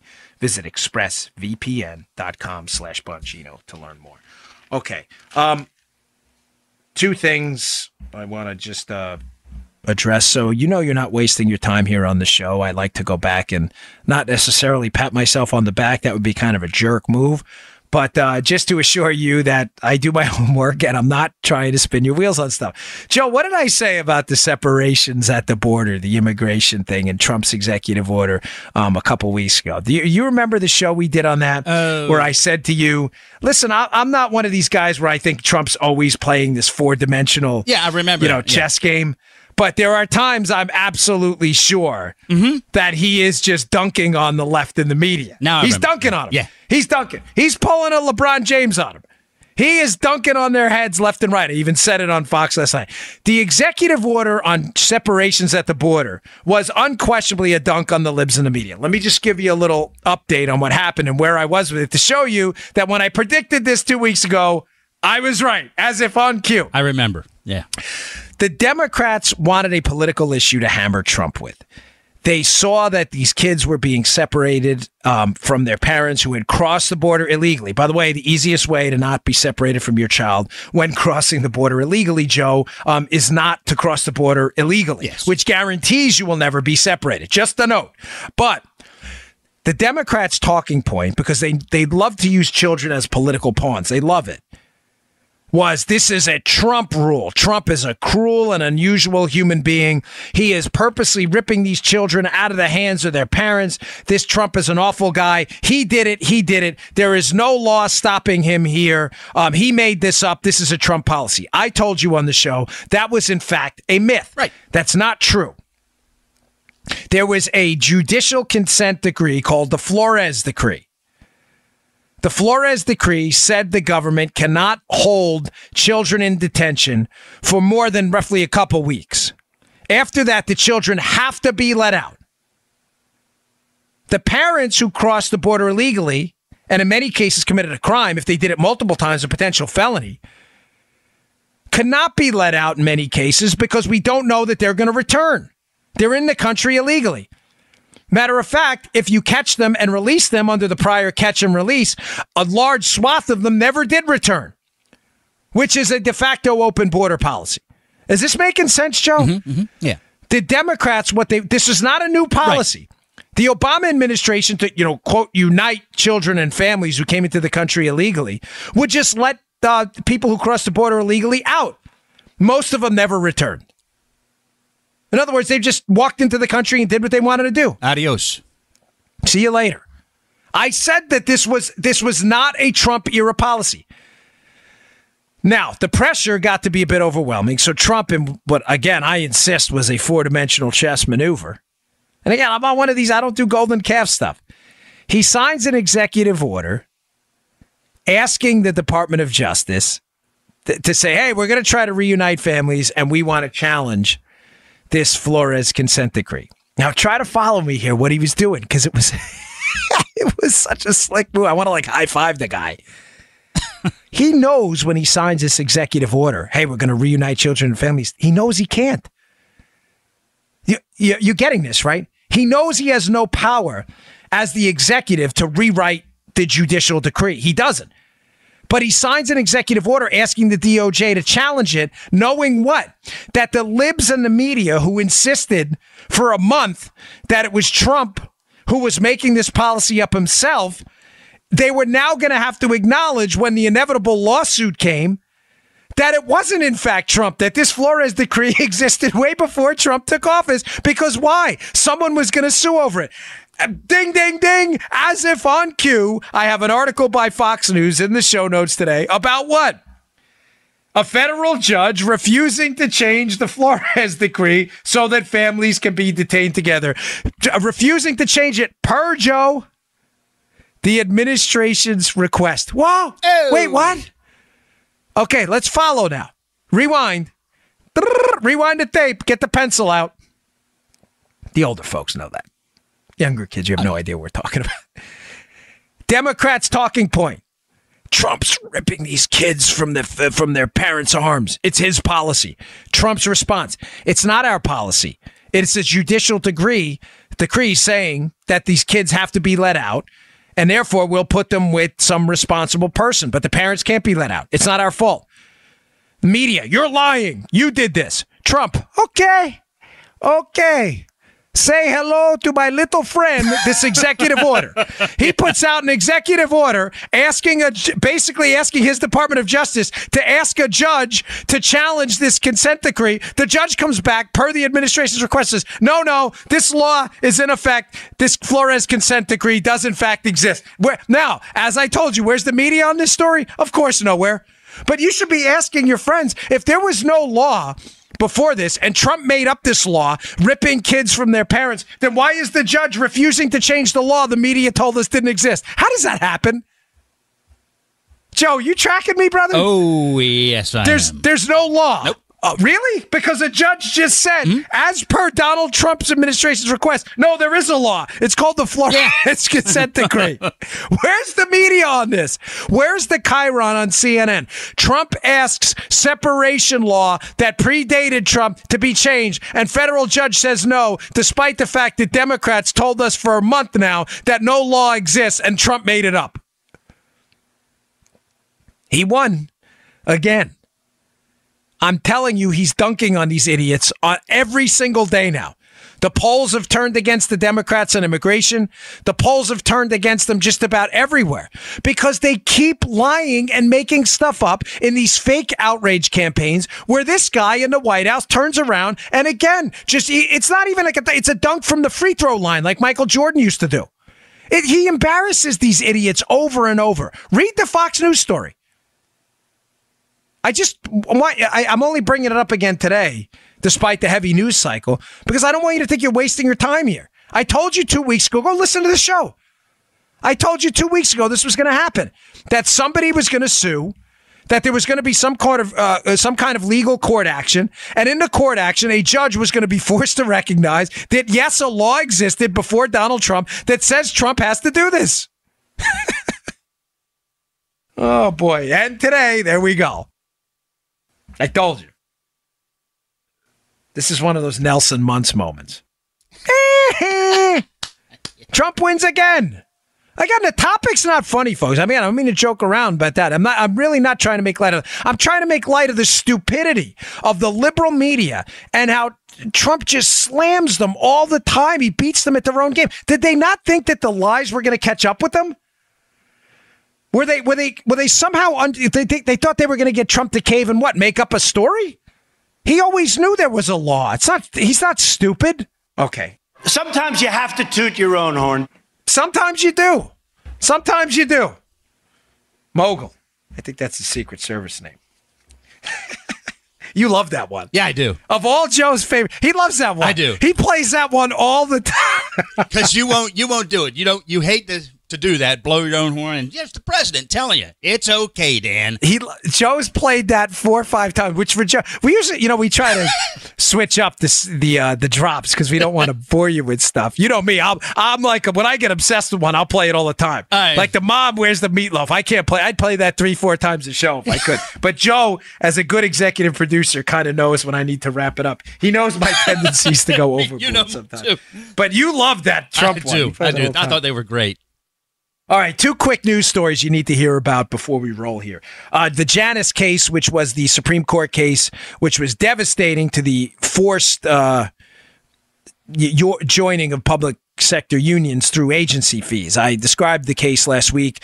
The core of it and the takeaway is this. Public sector unions, you couldn't be forced to join, but you could be forced to pay these what they called agency fees. And those agency fees were meant to make non-members pay for collective bargaining. Now, this guy named Janus sued, and he's like, listen, man, I don't want to pay. I don't want anything to do with this public sector union. The very essence of a public sector union arguing for higher salaries is forced speech on my behalf. I don't believe government should be spending more money. They won.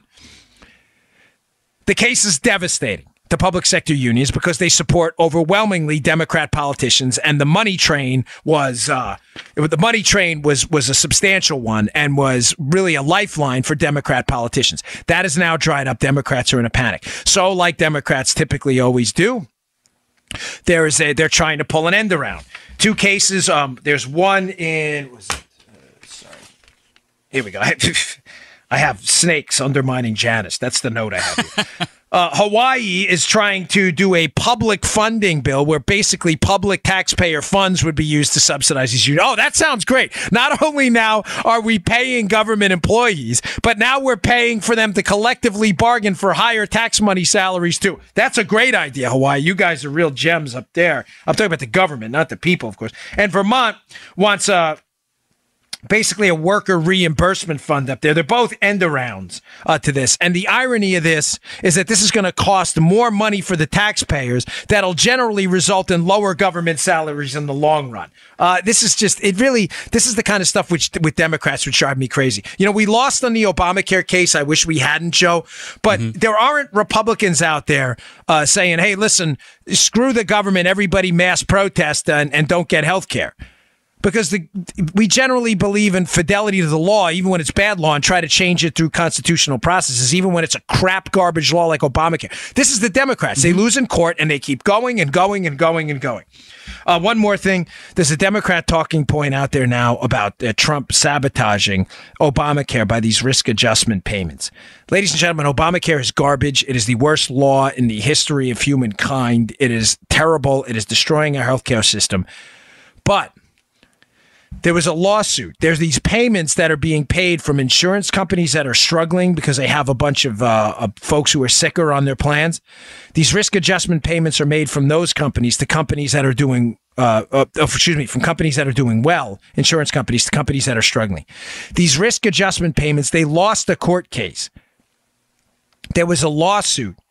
And the lawsuit was that the formula they were using, Joe, was unfair. The bottom line is this. Liberals ran out in front of the cameras and says, Trump's sabotaging Obamacare. He doesn't want these companies to pay each other pursuant to Obamacare, and they're all going to go out of business. Therefore, the higher premiums are your fault. Listen, for as much as I want Obamacare to go away, that is not true.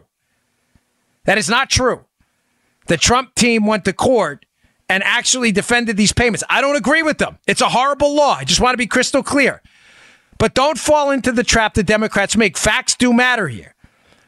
And the payments, by the way, are for past payments. They've already fixed the formula for 2019. I just want you to make sure you understand that Democrats will lie. It's not about me, God forbid, defending Obamacare. It's a disaster. And it's not about the Trump team defending Obamacare either. The point is, these payments, while we're stuck with this crap system, the Trump team went to court and said, listen, we got to fix this somehow. There's going to be mass chaos. The Democrats are trying to make it out like, oh, Trump himself is withholding these payments. It is not true. It is factually incorrect. But again, don't let facts get in the way of a good, dopey liberal argument. All right. Thanks again for tuning in. I really appreciate it. Please, if you don't mind, subscribe to the podcast. I know you listen. A lot of you download. I appreciate it. You can subscribe on Spotify, on SoundCloud, iHeart, iTunes helps us a lot. But if you follow or subscribe on there, it helps us move. Dan Bongino, my info peeps. Dan Bongino, my dude, my Secret Service man, my former protector of the president. Gotta love that dude, man. He didn't even care who it was. He's just like, I'll protect anybody. I'm a Secret Service dude. I'll handle all that shit. No one puts baby in a corner. What? What? I don't get it. I think maybe you typed that wrong. All right. Moving on to the next motherfucking flow. Keep up, niggas.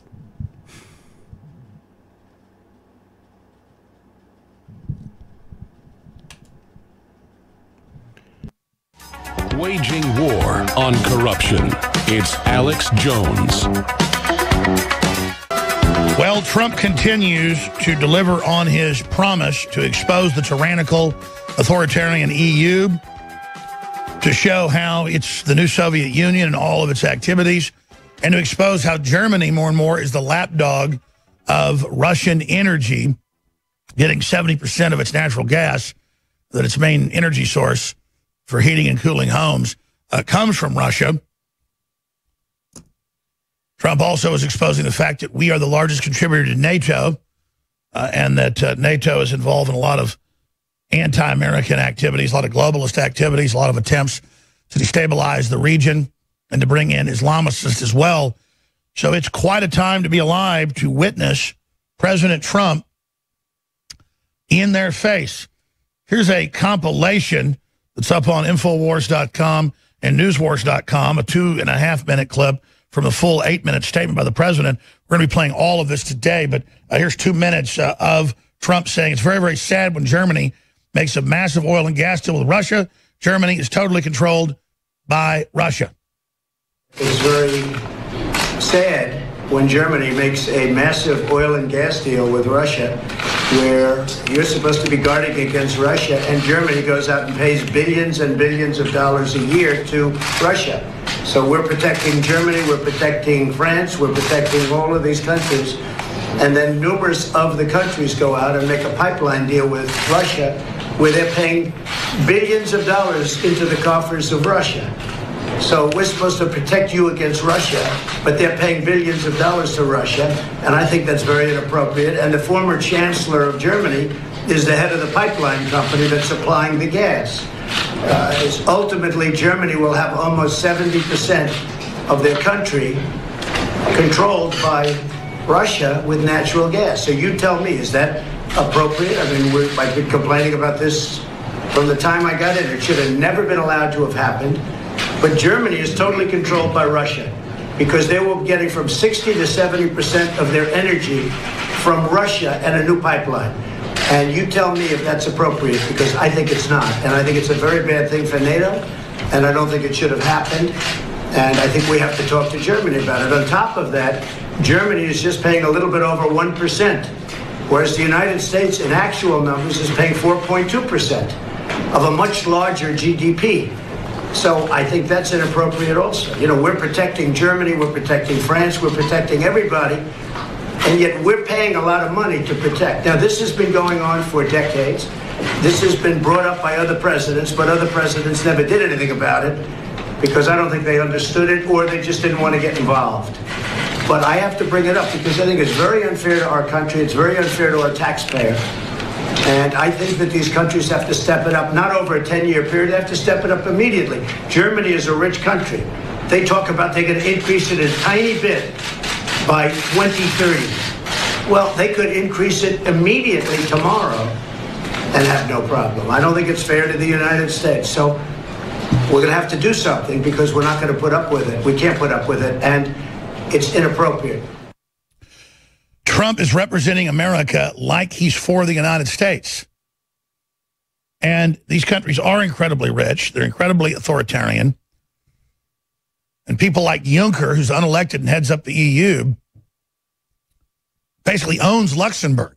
His family was the richest Nazi family in Germany. They made around half the money off the war and got to keep all of it. Now, we're going to go to break here. When we come back, we're going to air more of the historic things he's saying and get into so much more as the Democrats try to break our border, as Page and others refuse to testify to Congress. We're broadcasting worldwide on this historic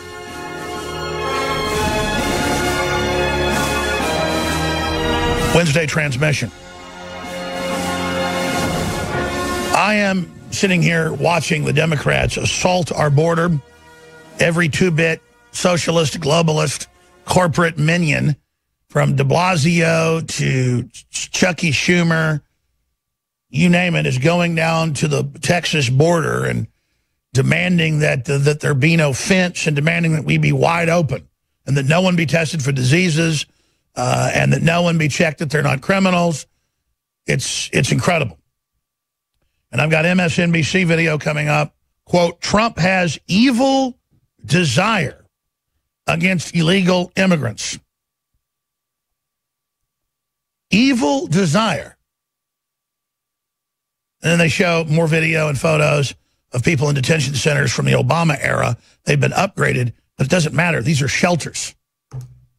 And they've got federal judges sitting there, ordering well, you better find their parents. You better release all the children, even though in many cases they don't know who their parents are. People come here from collapsing third world countries, and then it's all up to us to just let them in. And then you've got people that climb up on the Statue of Liberty and grandstand and say, give me you're tired, you're poor, you're hungry. That's a plaque that was added to it. It's a Masonic statue. It has nothing to do with that. And Ellis Island would hold people for a month to 6 months in quarantine by themselves to make sure they didn't have diseases. So they always point at the Statue of Liberty and say, that means our country's wide open. Well, it's been one of the most open countries in history, but you've got to check basic things.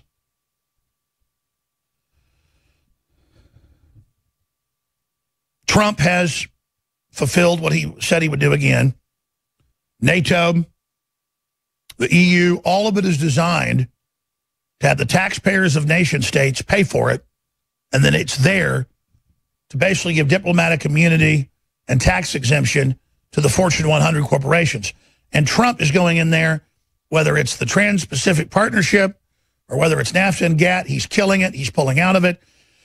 And he's saying, we're not going to contribute half the money to NATO.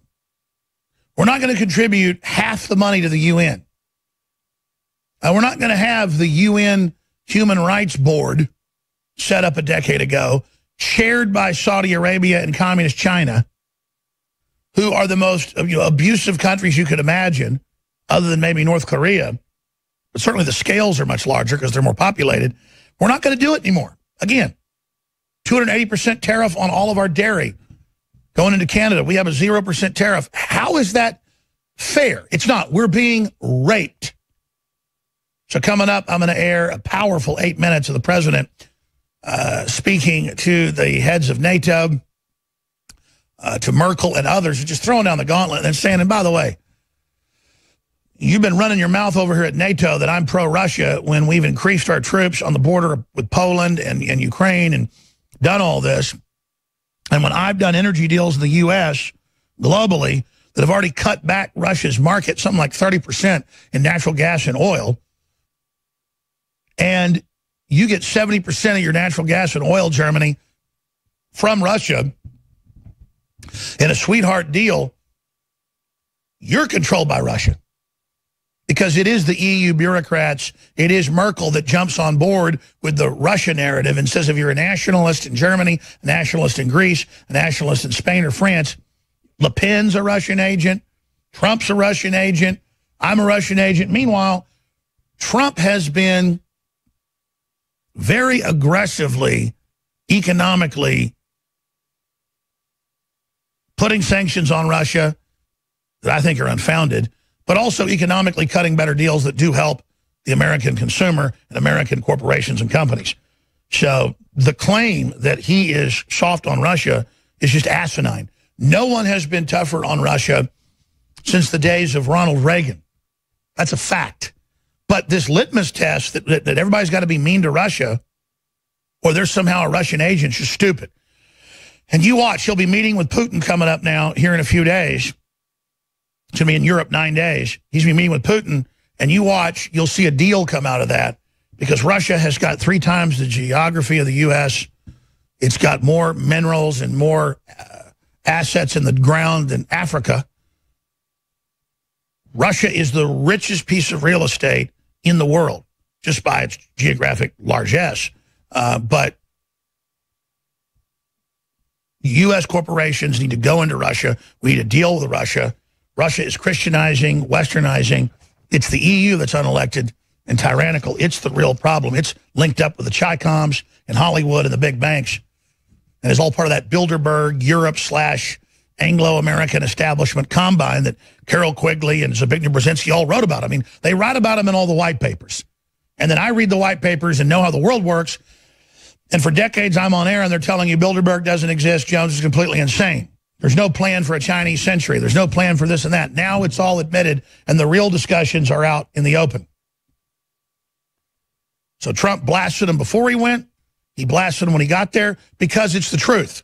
And the days of us being told at the end of World War II that, well, we're the global power, so we've got to hand it over to these bureaucracies and these corporations and then become subservient to a world government we build, not going to happen.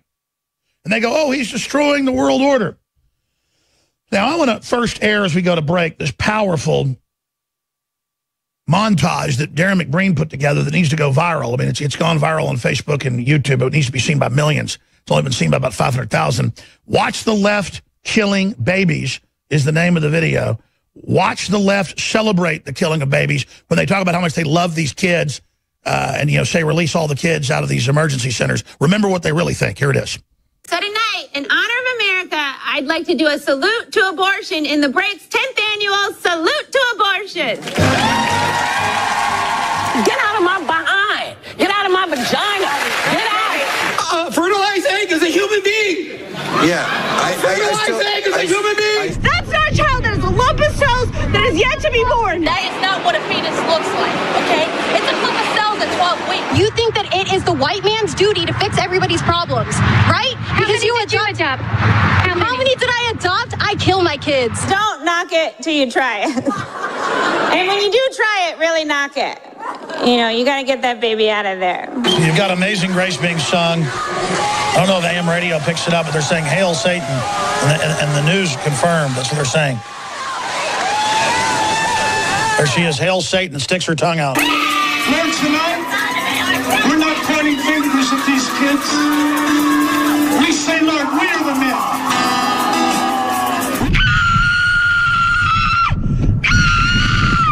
Go home! Abortion, I salute you! Women, if you need an abortion, get one! Sarah, I'm Jesus Christ. But fertilized eggs aren't people. People are people. And I was like, thank you. A fertilized egg is a human being. You're a piece of Go home, pack up your shit. We don't need that bullshit here. Ma'am. We already have enough going on. I'm a woman of this world. We're women of this world. You have no place to say goddamn shit about nothing. Go the home. Go You're the being murdered down the street, ma'am. Whatever. I need to speak up for them. And get that camera out of my face. Go home. Go home. Go home. Go home. So what happens with racist male that doesn't stand for women's rights? Go home. Go home. Go home. No uterus, no right to talk about it. Understand me, motherfucker? Go home. God bless abortions and God bless America. Pure evil. Love death. They absolutely love evil. They're like their father. We'll be back. Stay with us. There must be some way out of here. Yeah, it's called nationalism. It's called free market. It's called Donald Trump. It's called the info war. That's how we get out of here. I can't get no real. We have a private corporate world government that thinks it's God, that is using high-tech weaponized propaganda through Hollywood and the media to brainwash and dumb down the general population while turning us against each other, while weaponizing giant third world populations and pointing them at the West in an attempt to bankrupt civilization. This is an attack on civilization because the globalists are a breakaway civilization that are tax exempt, that are waging war against the old civilization and are extracting its wealth, its ideas, its resources into the new corporate reservations for the elite, the so-called elite, while then reducing us all down to the status of chattel serfs. And that is the admitted world government plan. It is 1,000% evil and out of control, and it is being rejected because it has been exposed. And the founder of UKIP, the man behind Brexit, Nigel Farage, has just recently spoken. The full speech is up on Infowars.com. I suggest that you share it because it's powerful. He lays it all out, and he makes the point that most NATO members are freeloading off of American taxpayers, that they are cheating and not following the agreements. That's the thing about China and the WTO and NAFTA and GATT in Mexico. They don't even follow the agreements that are there that are still one-sided. The UK pays its share. The U.S. pays its share. No one else pays its share in NATO. They freeload off of it. And it's coming to an end. And they go, oh, you're pro-Russia. You want us to pay for NATO. What does that have to do with it? Trump's like, Merkel, you get 70% of your energy from Russia. You signed a big deal with them. By the way, I don't think that's bad. I think it's fine to buy energy from Russia. I don't want to encircle Russia. But economically, we should compete with Russia. Now, there's the tweet from the president. The United States is spending far more on NATO than any other country. This is not fair, nor is it acceptable. While these countries have been increasing their contributions since they took office, $14 billion, I would add, they must do much more. Germany is at 1%. The U.S. is at 4%. And NATO benefits. Okay, let's go ahead and go to Nigel Farage breaking it down. Why do you think the president is right to be tough on this issue? Well, the president's not being tough on the issue. The president is merely quoting the rules of the club. To be part of NATO, you've got to spend 2% of your GDP on defence. The fact is there are 29 members of NATO and only 6 of them are actually paying the membership fee. So the argument is, why should America protect all these countries if they're not prepared to make a fair contribution? I think it's a wholly reasonable argument, but it's set, you see, against the background of the European Union wants to build its own army, its own European army, and Mr. Juncker, who heads the European Commission, is saying you only need to pay 1%. So what you're going to hear in the next 48 hours are various European leaders saying Trump is threatening the security of people in Europe. The truth is, it's the ambitions of the European project that's doing it. And I believe that the president should be very firm indeed. You know, it's crazy when you look at the numbers because you see the United States at about 3.5%. You guys hit the mark at 2.12. Yeah. We've both got pretty big economies. So we're talking about on a big scale, 3.5% and 2%. And then you've got all these smaller countries who are just getting the deal of a lifetime, paying maybe 1% of a very tiny GDP to join a club that gets you the backing of militaries that are worth trillions of dollars. I mean, what a sweet deal. And how could anybody not call them out is what I'm saying. Yeah, no, absolutely. I mean, it's freeloading, isn't it? But it's not just the small European countries that are cheating. Germany, 80 million people, the biggest country in Europe, and Germany is only paying 1.2%. And I think that President Trump and Angela Merkel need to have a very frank discussion about that. Otherwise, as I say, European countries are freeloading off American taxpayers. That's totally true. That is absolutely true. Now, back here in the U.S., though, most U.S. media is saying, he's endangering us. He's trying to break up NATO for the Russians. Oh, no. The EU is way more communist than the Russians are. The EU is super authoritarian. It's allied with the Democratic Party. And you've got our giant GDP, the biggest in the world. We're paying almost 4% of our total GDP, which that's why we pay close to half of NATO. It's cost. That's the way to really look at it. Then you've got 20-something other countries that are paying 1%, 1.5%, when it's for their security, and they claim they want us to contribute more. How about we just have a peace deal with Russia and then use NATO to control the borders and use NATO to basically be downsized? Or just have it revert back to nation states having their own militaries? Because it's about global government. They don't want individual countries to have their own militaries. They want this big NATO army that's part of the EU, part of the UN, the World Government Police Force. And now the EU police force is this army, this secret army they're building, which their first enemy is nation states that try to control their borders. The American taxpayer is the laughingstock of the world. And it's over. That's all that's happening. And Trump is very pragmatically just asking them to back off of this just a little bit. Okay, let's go to Trump slams Merkel over Russia energy dependence. Here it is. Germany is totally controlled by Russia because they were getting from 60 to 70% of their energy from Russia and a new pipeline. And you tell me if that's appropriate, because I think it's not. And I think it's a very bad thing for NATO, and I don't think it should have happened. And I think we have to talk to Germany about it. But Germany, as far as I'm concerned, is captive to Russia because it's getting so much of its energy from Russia.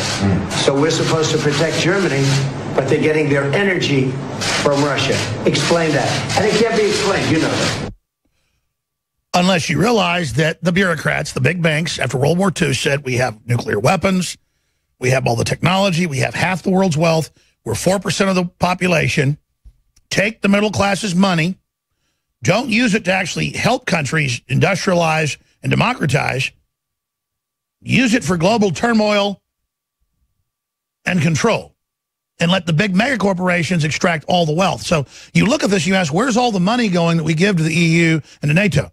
It goes to the contracts to big corporations that Bilderberg Group controls. And that's why they never wanted you to know Bilderberg Group existed, because many of their own corporate documents have been leaked out of the National Archives to me. Remember 6 years ago, we got leaked all the senators' private papers, 400 pages of it, and it was all the big plan to transfer our wealth to corporations and how to break the unions. We'll be right back after this quick break. I'm Alex Jones, Infowars.com, Newswars.com. Alex Jones here, back live on this Wednesday Global Edition. We've got a ton of other news I haven't gotten to yet.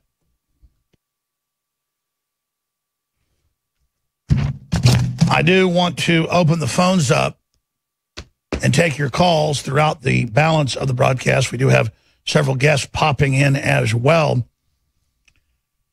And I don't really screen your calls, but I like to know how you're listening or what you specifically want to talk about. But sometimes when I open the field up too much, it doesn't let us really get the sense of the listeners, the sense of the viewers that I really respect and want to know, kind of conducting an on-air poll. I've been accused by some people, as I've seen it out there on Infowars.com and Newswars.com, and some of the comments of being a sellout because I'm not more angry at Trump for his second Supreme Court nominee, Brett Kavanaugh. And I've done a lot of research on him. I've got mixed views, but the president certainly could have done a lot worse, and Hillary Clinton certainly would have done a lot worse. And the first Supreme Court justice he put in, a lot of experts say, like Judge Andrew Napolitano, couldn't have been better.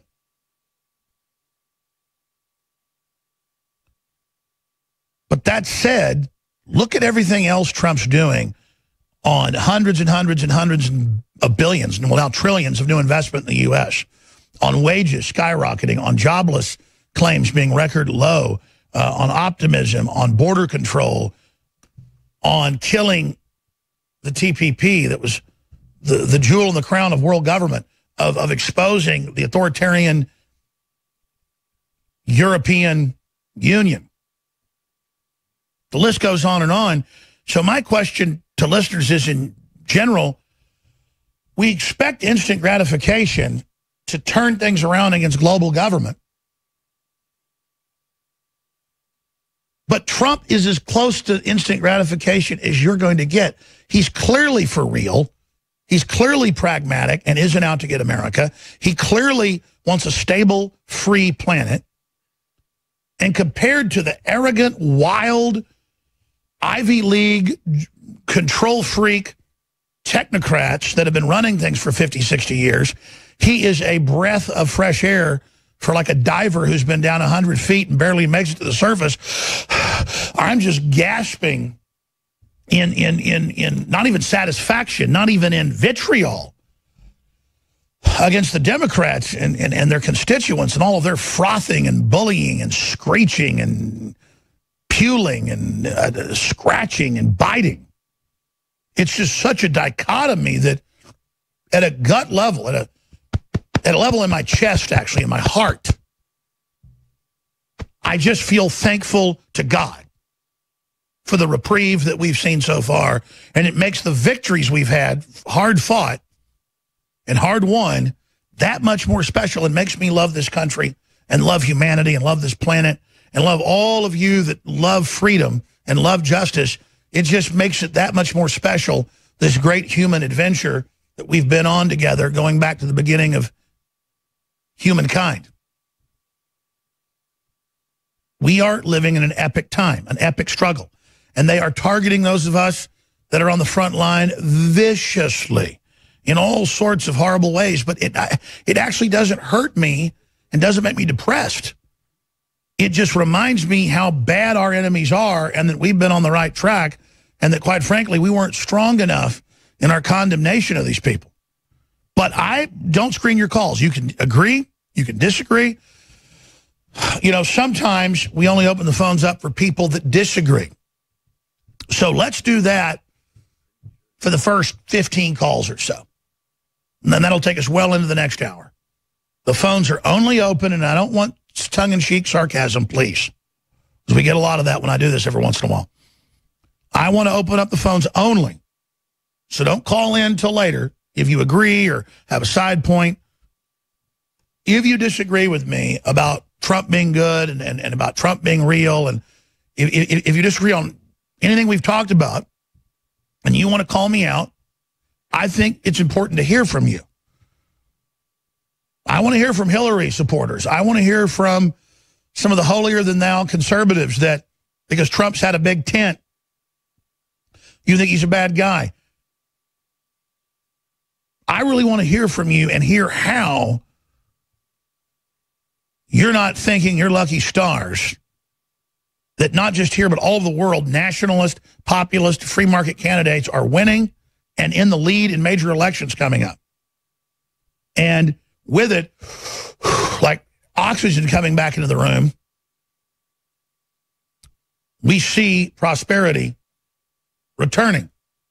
And it doesn't mean we don't have giant problems of screen sickness from the TV screens and the smartphones. It doesn't mean we don't have 5G coming in and GMO and companies trying to force inoculate and all the targeting of children and the brainwashing. We're in trouble.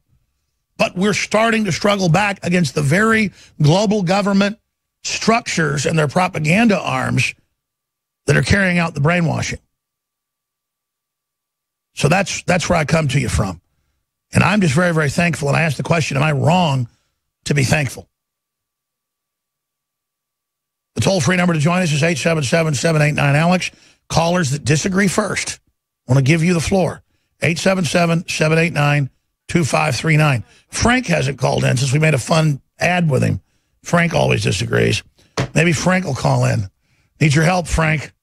877-789-2539 is the number. 877-789-ALEX. Now, that said, I told you the 4th of July special was going to have to end yesterday. And I got here early, and we had some other issues to take care of, and I did not shoot the ads for several new products that are not even on the shopping cart yet. Oh, they're there now. Wow. But I'm not even ready to launch the new products and the new official app that works a lot better than the last one. It's really great, and it's free. But it's all at Infowars.com/app, the new free app that's amazing, or Infowars.com. You can just go there. You'll see a banner there soon. But we are extending the July 4th, Second American Revolution Week sales one more day, just because, again, I need to cut an ad for our new product that's amazing, and I need to cut an ad for the new app that's even more amazing. Has push notifications, live video feeds, a whole bunch of audio feeds, everything listed, the podcast all listed. It's got the thing where you can turn off the video and just listen to the audio. It's got a lot of functions people ask for, and it's absolutely free. It's the InfoWars official app for Android and for Apple systems, the iPhone systems. And we're the tip of the spear. We're the group that's demonized. We're the group they're trying to suppress. We're the group they're trying to shut down because they want to beta test on InfoWars for everybody else. So when you download the app, when you share the app, when you tell friends and family about the free app, that's a great way to get them to find the show and to not be censored like YouTube and many others do to us now in Facebook. So this is something you can share the link to, Infowars.com/app. Stay with us. Calls are pouring in right now, people that disagree. Every time I do this, we get some sarcastic jokers calling in. But we also get some serious people, and it's always really sad to hear how misinformed they are, but it's also quite illuminating. But there's always people that are holier than thou. who say Trump isn't doing enough, or I'm not doing enough, or we're really the establishment. I'm not trying to become an establishment. I'm trying to turn humanity loose and free.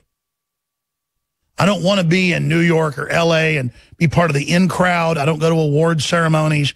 I'm trying to build something new, like our forebears did when they went across the sea, trying to find a new world to carry out their own religious freedom.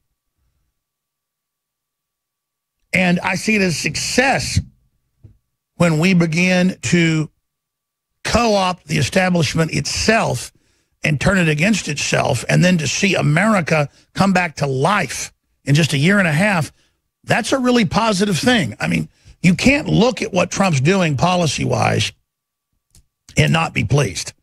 95%, the very best policies you could have for a free and wealthy and successful country and planet. I can't believe he's at about 95% in my estimation. I mean, he's not a dictator. And a dictator, can't get stuff done either. And the way he is nuancing this, the way he is carrying all this out, is devastating the globalists. Oh, they have blimps where he's a fat baby in a diaper. And they've got all the countless TV shows saying he's an idiot, and he's a buffoon, or he's evil, or he's a mastermind. But if he's such an idiot, how is he beating all of the establishment? Well, the truth is, it's the establishment that are the great-grandchildren of corrupt robber barons that took over. And so they didn't even do the stealing themselves. And you are a bunch of back-scratching, back-slapping nobodies. You're just establishment lackeys who have created incredible entropy, incredible stagnation. What is a swamp? It's stagnant. It's rotting. It's stinking. It's fetid. There isn't a lot of life in it. And what's happened since Trump came in? How do you clean out a swamp? You hit it with a hurricane. And boy, is it messy, but you better believe all the frothing and screaming and threatening and chirping that you hear out of the Democratic establishment, the Republican establishment, is their death throes as they circle the drain of oblivion. But just removing one group of corrupt individuals that sold the nation out and parlayed it into great wealth for themselves and told themselves what geniuses they were, selling off the most wealthy country in the world. We have to be moral ourselves, and we have to move forward, and we have to build a better world. Because getting rid of these people is just the first domino in a larger collapse that we need to see of their system if humanity is to be turned loose. And we're going to go to your phone calls. And I said, people disagreeing with Trump or disagreeing with me about his policies or about the fact that I'm being so positive. And then I read, Mormons promoting globalism, Richard. Okay, what does it do with Trump or me? I'll go to your call. It's just, come on. Jenny in Florida, Trump is not taking care of vaccine issue. Bingo. Greg in Iowa, Alex is supporting the system. Johnny, video game does not cause violence. We're talking about disagreeing with me that Trump's good, but I'll still go to your call. Charlie in Chicago, not a fan of Kavanaugh. I'm not really a fan of Kavanaugh either. What I'm saying is Trump needs to get someone nominated, and Kavanaugh is way better than anybody Hillary Clinton would have had. And so I'm trusting Trump because I've seen him deliver over and over again when I thought he was wrong. Now, if I start seeing him deviate from that and not crushing globalism and not returning the republic, then I will say, okay, Trump's starting to roll over on us. But we're going to go to your calls. Let's go to Greg first because he says, I am supporting the system. I want to explain something. The system, there's a lot of corrupt, bad stuff in our system that's become anti-American. And Trump's simply trying to secure the executive branch, stabilize the economy, and then get America better deals and get Americans back to work. The system is Hollywood and the mainstream media and the big banks, and all of them are against Trump. The big banks gave zero money to Trump. Look it up. So I'm already arguing before I've gone to you. It's just, it's like people saying, oh, Jones, I bet you work for the CIA, because that's just one agency they can name of 18 different agencies. And I'm like, I've never worked for any agency. I'm proud of the fact that I'm original Americana and that I helped reboot with our listeners Americana and the Republic. So it's true that the president listens to me a lot. It's true that I've launched a lot of ideas to the campaign. It's true that the patriots that are in agencies listen to me. So you've got it backwards. And it's not some power trip. They'll listen to the American people. We just haven't had a big enough movement in this country to ever relaunch America. But I believed that compared to UN, global government, Chi-Com-controlled Hollywood, attacking the family, sexualizing 3-year-olds, that if we promoted free market capitalism and success against the system they were bringing in, that we could reboot the old system and use patriots in the current system to have a bloodless revolution of ideas. So now that Trump is somewhat ensconced and has a larger beachhead, I guess you could say in a couple of years, if Trump totally vanquishes the globalists and is really reforming things and fixing things, I will say I'm now a system man. Because I want the American system. I want free market. I want low taxes. I want our republic. I want to secure the dreams of our ancestors. I want to move forward. Does that make me part of the system that we're winning? We have to be ready to win. We have to be ready to take the country and the world back. We can do it. If we don't, the devil worshipers and the pedophiles and the control freaks, they're going to fill that vacuum. They're going to erect authoritarian systems like the TPP that run our country and our world. Yes, I like the American system. Yes, I've been involved dynamiting the globalist operation. Does that make me part of the system? Go ahead, Greg, in Iowa. You're on the air. Yes, Alex, thank you. And since you've spent about 5 minutes already basically putting words in my mouth, I hope you'll give me the amount of time to respond to you. Thank you. I'm going to interrupt you because you did that, because I was going to go to you for 2 minutes, but I'm going to sit here now and I'm going to explain to you that I was in general responding to people saying I'm part of the system. I didn't put words in your mouth. I said what I stood for. That's an ad hominem attack. I said what I stand for in the main and who I am before I went to you to make your statement, your claim. So the authoritarian claim of you hope you get 5 minutes before you get your 5 minutes is, again, a way to totally change the subject of the fact that I just opened the phones up because I wanted to hear from what you had to say. Go ahead. You got 45 seconds, and I'll come back to you after the break. But just go ahead. All right. Well, Alex, I think when I say you support the system, I don't mean to say that it's wrong to have hope and say that in someone in Trump or in the Trump administration, because we did dodge a bullet with Clinton. We know how bad Clinton would have been. But, I mean, Alex, I've seen you say some very disturbing things the last couple months. I mean, you said that the possibility of Trump bringing in Rex 84-style martial law would be for the good of humanity. You've had a guest on to say that Trump is fulfilling God's plans, that this guy said that God is working through Trump and that Trump isn't doing anything. It's all God, and that God is using Trump to defeat the Illuminati. Do you not realize how dangerous this is, Alex? This is cult-like. Let's come back. I think you raised some reasonable points, Greg. So we're going to come back. Stay with us. Okay.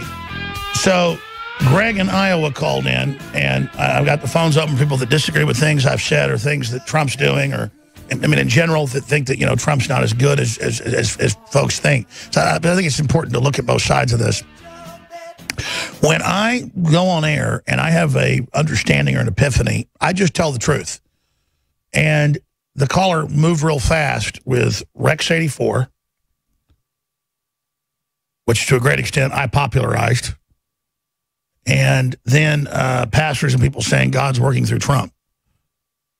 I mean, I think that's clearly happening. Look at Roe v. Wade. Look at him at the pro-life marches. I mean, he's got the devils upset. I think Providence is taking place. But I'll let the caller finish up, and then I'll get into the Rex 84.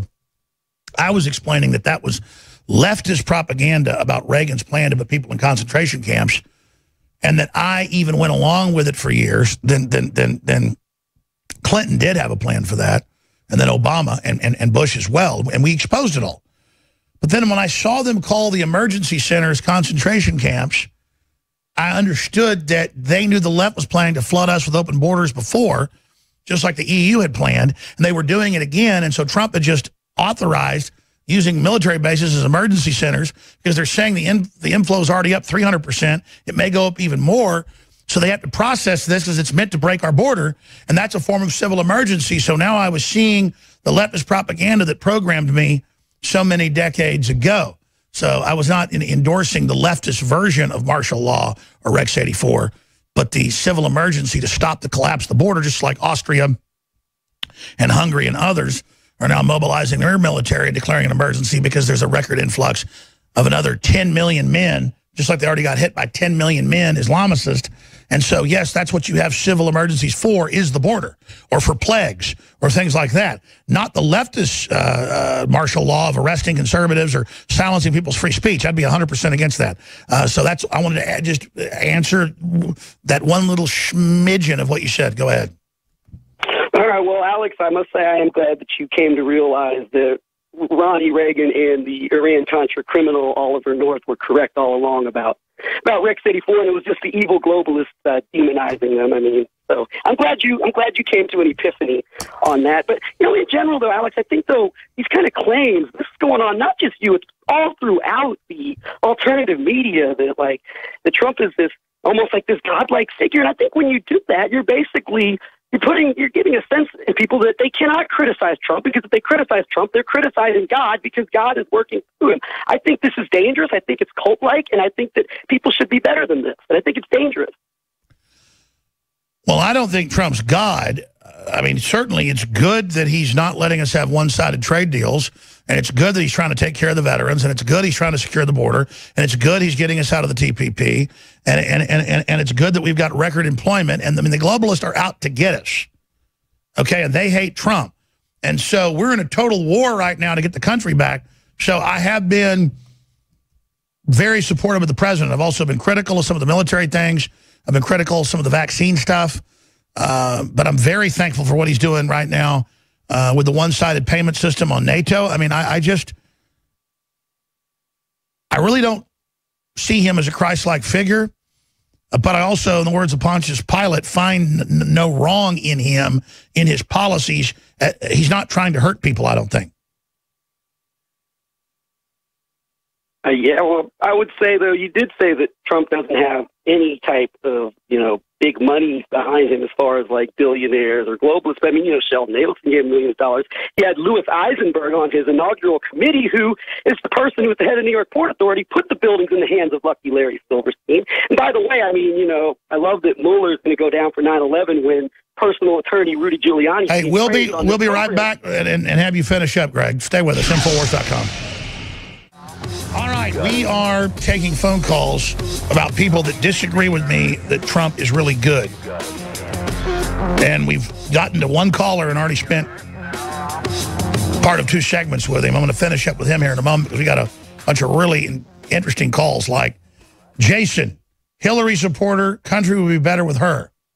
Jay in Michigan, how can Alex stand behind Trump separating families? David, does not like Alex's style on air sometimes. Okay. I don't like my style sometimes. I'm talking about what you really disagree with me on policy-wise. But I'll still go to your call. Johnny in Dallas, video games do not cause violence. Well, I'm going to debate that with you. I think that's an oversimplification, but we'll talk about it. Greg in Iowa, Alex is supporting the system. That's what we're talking to now. Jenny says Trump is not taking care of vaccine issue. That's the big one right there. That's the bingo. That and keeping Afghanistan war going. I mean, I want to hold Trump's feet to the fire. Richard in Arizona, Mormons promoting globalism. We'll go to him. Larry, Trump policies on pain medication, a crisis for Americans. So we'll hear people's beefs with Trump. Because I spent much of the first hour, the great job he's doing exposing NATO, how the U.S. pays roughly half of it, how Merkel is becoming a tool of Russia, while saying that Trump's some type of operative of Russia. I mean, really a lot of fireworks, a lot of clips. DOJ attorney Lisa Page refuses to testify to Congress.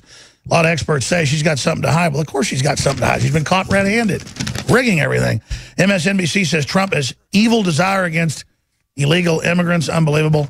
African migrants threaten to kill Italian cargo vessel crew who rescues them. That's up on Infowars.com. Sweden cuts welfare to pay for migrants. That's Voice of Europe up on Infowars.com. Deadly parasite worm coming to Europe due to third world migration. Unmasking Antifa Act in House. Proposes 15-year prison term for wearing a mask and committing a crime. Well, yeah. So we're going to be getting to that and so much more. But going back to the caller, if he just joined us, he's kind of rapid fire making accusations and moving on. Trump owns or has his name on or has businesses in something like 500 buildings, a couple hundred big skyscrapers. And, yeah, we all know he's from New York City. And we know that he went on local Fox television and CNN, we have the clips, and said that he thought there were bombs in the buildings and that it should be investigated, and that he went in those buildings with his engineer, and that they believe the World Trade Centers were blown up. Now, is that the guy who's involved in 9/11? The answer is no. And there's no evidence Donald Trump's involved in 9/11. He did expose Jeb Bush and say it happened on your brother's watch, and he's trying to move forward with lawsuits exposing the Saudi connection, which then goes back to the 28 pages and the fact that they were working with the Clintons and the Bushes and that it was an inside job. They had bombs inside Building 7. I'm the guy that popularized all that, but then the media misrepresented what I said about it all. So here's the deal. There is a concerted, massive assault against Trump. If you go to the campaign finance rules, I'm not talking about fellow hotel and casino owners, giving him $100 million. Everybody knows about that. I'm not talking about that. I'm saying 99% of the big bank contributions went to Hillary Clinton, less than 1% to Trump. And when they found out some of the employees at Goldman Sachs were giving him donations, they put a memo out saying, "You will be fired." That was even the Wall Street Journal, if you give money to Trump. So, yeah, some of the brokers at Goldman Sachs got caught giving him, $10,000, whatever, to super PACs. Hillary Clinton has the UN, the Chi-Coms, Hollywood. You turn on Netflix, you turn on 95% of television news coverage is negative against Trump. Every late night show, it's a total war with the entire stinking establishment trying to bring down Trump. And all he's trying to do is kickstart the country, defibrillate the heart. And he's got the heart going again. Yeah, there's Goldman Sachs bans employees from donating to Trump. Fortune magazine. I mean, you know what makes me like Trump even more? It's that I've been persecuted for supporting Trump. I'm like a dog you're trying to take a bone away from. I mean, you'll get bit. And I'm not mind controlled. I'm not into people that are celebrities. I didn't really pay attention to Hollywood celebrities. I thought Donald Trump was goofy, funny, a guy doing PR for his hotels. I'd hear him, in steak ads and MLM ads on the radio. Just thought he's just another regular business guy. And then I studied him and how his dad was anti-New World Order and how his lawyer was the head McCarthy lawyer. And then I talked to people that are patriots, and they said, Trump knows everything. And then I talked to Trump. His dad was an anti-New World Order guy that sat right there in the belly of the beast and taught his son everything. And then his son quietly waited and quietly wanted the country to turn around. And now he's in, and he's kicking their butts because he knows all their games. And he was never a white shoe guy who hung out in big groups of them. He was his own billionaire. And now he's taking it all away from him. I'll tell you this, though. If Trump was some really satanic distraction and some great diversion where he does all these great things and later betrays us, that could be a problem. I'm not saying that. My gut doesn't tell me that. But he could be taking over the whole New World Order from them as just a shark coming in to take over all the other little sharks. But then why would he be giving us all prosperity? We'll continue to expect that. Trump's entire destiny and his family's destiny and name is tied to human success American success, planetary victory. Victory for the world. And he's doing exactly what you'd do if you were trying to unravel the globalist plan for deindustrialization and ongoing crises and conflict. And he's done an incredible job taming the tiger and getting as much out of the system as he's done. So I'm just saying, my God, I'm glad Hillary's not in. You got 2 minutes to finish up. Go ahead. Alex, I will say, to be fair, thank you. I appreciate you keeping me on here, and I do appreciate that. But, you know, I say that, like, you know, I don't, obviously Trump wasn't involved in 9/11 per se, but I mean, you know, this is in addition, this is the other thing that's really bothered me the last couple of weeks, along with the Rex 84 stuff and along with the guy who was deciphering the Mark Taylor prophecies that, you know, Trump is like, God is like controlling Trump, basically. The other thing that really disturbed me is this whole idea that, you know, Trump is going to expose 9/11 by exposing Robert Mueller. Well, I mean, Giuliani's got a much more obvious complicity role in 9/11, and he's Trump's personal attorney, and he gets praised on this network. Are you joking? Because I studied the whole thing. Giuliani was the mayor. The feds came in, took control of the whole investigation. I'm not even defending Giuliani, but Mueller was brought in 3 days after. 2 days after, and was the cover-up artist, and it's blocked the families, blocked congressional investigations, covered it up. He's recognized as the main architect of the cover-up. Right. I mean, Giuliani, no, he didn't do anything wrong, did he? I'm guessing Lou Eisenberg gave the... let me just finish, because you're saying Mueller became the FBI director 2 days after. Anything wrong. You don't want to talk about Israel. You don't want to talk about the United States and Saudi Arabia and radical Islam. Okay, you just yelled that so fast. What'd you say? I said you don't want to talk about these things because it implicates Israel. It doesn't implicate Saudi Arabia. It doesn't implicate the United States. It doesn't implicate radical Islam. And that is your Achilles heel, Alex, as my co-host Jeremy Ross Trussell pointed out a year and a half ago when he called into this show. All right. Well, I'm glad you called in, and I'm glad you got the attention you wanted. I really wanted to have a real debate with you. That's why I did it. It's interesting.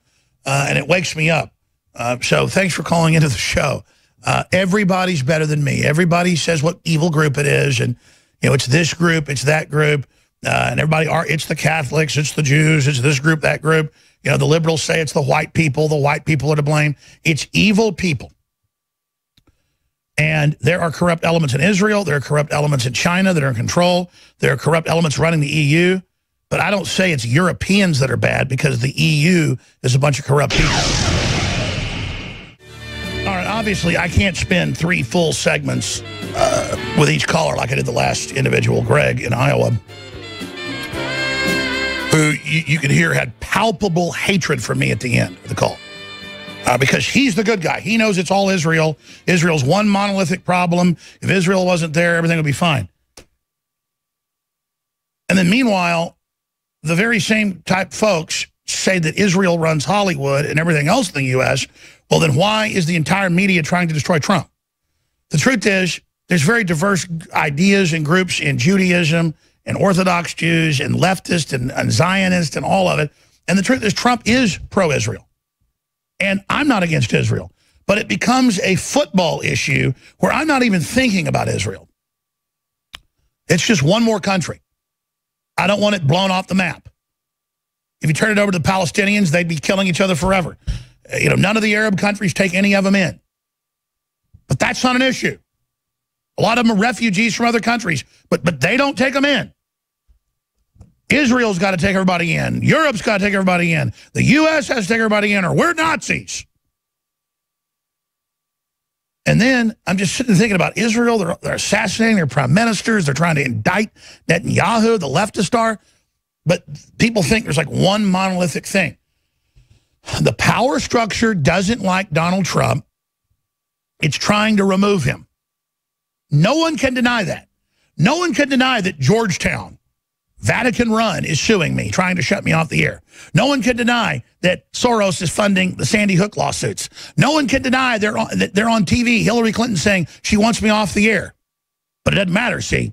If you're another talk show host, you just call in and say, you're bad, you're a sellout, you're a fraud, I'm the real McCoy, you are establishment. That dog doesn't hunt, that boat doesn't float, that kite don't fly. I am a pro-America, constitutionalist, free market Christian who believes in human destiny and freedom. I am not a tribalist. And I want to transcend all of this garbage and bring humanity together. But to do that, I have to expose that the left is cold-bloodedly creating culture war in the name of fighting racism and sexism to make more of it, to turn us into basket cases. And their own documents in WikiLeaks admit that. And the holier-than-thou anti-Israel brigades on the internet are just that. I could be talking about cooking recipes, and they'll come on my YouTube videos and just say stuff about Israel all day. And it's like a dog barking. You ever stayed at somebody's house and their neighbor's got a dog that barks all night? And just... And it's like, sing a different song sometime, man. I'm worried about flesh-eating bacteria. I'm worried about a new superbug mysteriously out that sterilizes women. I'm worried about end of days type stuff. I'm worried about my children's future. I'm worried about a nuclear war getting triggered in North Korea. I want peace with Russia. So you got to get it straight. Am I a Russian agent, an Israeli agent, a Vatican agent, a Masonic agent? No. I'm a pragmatic human agent. So, yeah, let's hear from Hillary real quick. Go ahead. Let's hear from her. You know? You know? Okay, here's the deal. I'm going to go to all your calls now. I got to get each person like 2 minutes to move on. But that guy was really, throwing out kind of one of the standard deals there. And he didn't argue the economy's turning around. He didn't argue that most of the establishment's against Trump. It was just, your Achilles heel is you won't talk about Israel. Won't talk about Israel? I'm tempted to go to Israel and just wallow in it. Oh, that'd really trigger folks. It's like when I saw a bunch of Orthodox Hasidic Jews out at the Republican inauguration of Trump, and they waved me over, and I just happily ran over and danced with them. And boy, the Nazis didn't even have anything to say. It's like they always want to say, Jones's wife has a big nose, so he's married to a Jew and all this other stuff. It's just total mental illness. Stormfront, all those things. I'm the one that pointed out that my ex-wife's mother's father was Jewish. So I guess, yeah, I guess you could say my kids have some Jewish blood. I'm proud of it. I got some Native American blood. Big deal. I'm proud of it, but then I see your mental illness. But my new wife's German. 75% German from Omaha, Nebraska, 25% Patty, Irish. So her Irish mixes a little bit of my Irish. I mean, it's just mental illness, ladies and gentlemen. But they're all over the place going, oh, look, she's got a big nose. You know, I like my wife's big nose. I've explained that. I don't like just one that look like Barbie dolls. And she's got a very noble, aquiline, beautiful nose. And she's incredibly gorgeous. And her body's amazing. And great. It makes you feel good to go, Jew, Jew, Jew, Jew, Jew. Fine. My wife's Jewish then. Of course, she's not, but if that helps you in your mental illness world, where she's giving me the orders and all this other stuff, it's bizarre. It's weird. It's a cult. It's stupid.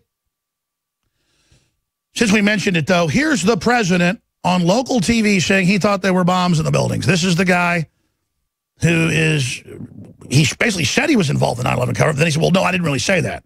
So here's the guy. Here's the 9/11 cover-up artist, Donald Trump.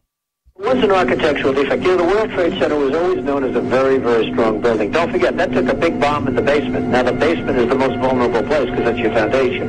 And it withstood that. And I got to see that area about 3 or 4 days after it took place because one of my structural engineers actually took me for a tour because he did the building. And I said, I can't believe it. The building was standing solid and half of the columns were blown out. I mean, so this was an unbelievably powerful building. If you know anything about structure, it was one of the first buildings that was built from the outside. The steel, the reason the World Trade Center had such narrow windows is that in between all the windows, you had the steel on the outside. So you had the steel on the outside of the building. That's why when I first looked, and you had big, heavy I-beams, when I first looked at it, I couldn't believe it because there was a hole in the steel. And this is steel that was, you remember the width of the windows in the World Trade Center, folks. I think, if you were ever up there, they were quite narrow. and in between was this heavy steel. I said, how could a plane, even a 767 or 747 or whatever it might have been, how could it possibly go through the steel? I happen to think that they had not only a plane, but they had bombs that exploded almost simultaneously, because I just can't imagine anything being able to go through that wall. Most buildings are built with the steel is on the inside around the elevator shaft. This one was built from the outside, which is the strongest structure you can have, and it was almost just like a can of soup. You know, Donna, we were looking at pictures all morning long of that plane coming into building number 2, and when you see that approach the far side, and then all of a sudden, within a matter of a millisecond, the explosion pops out the other side. Right.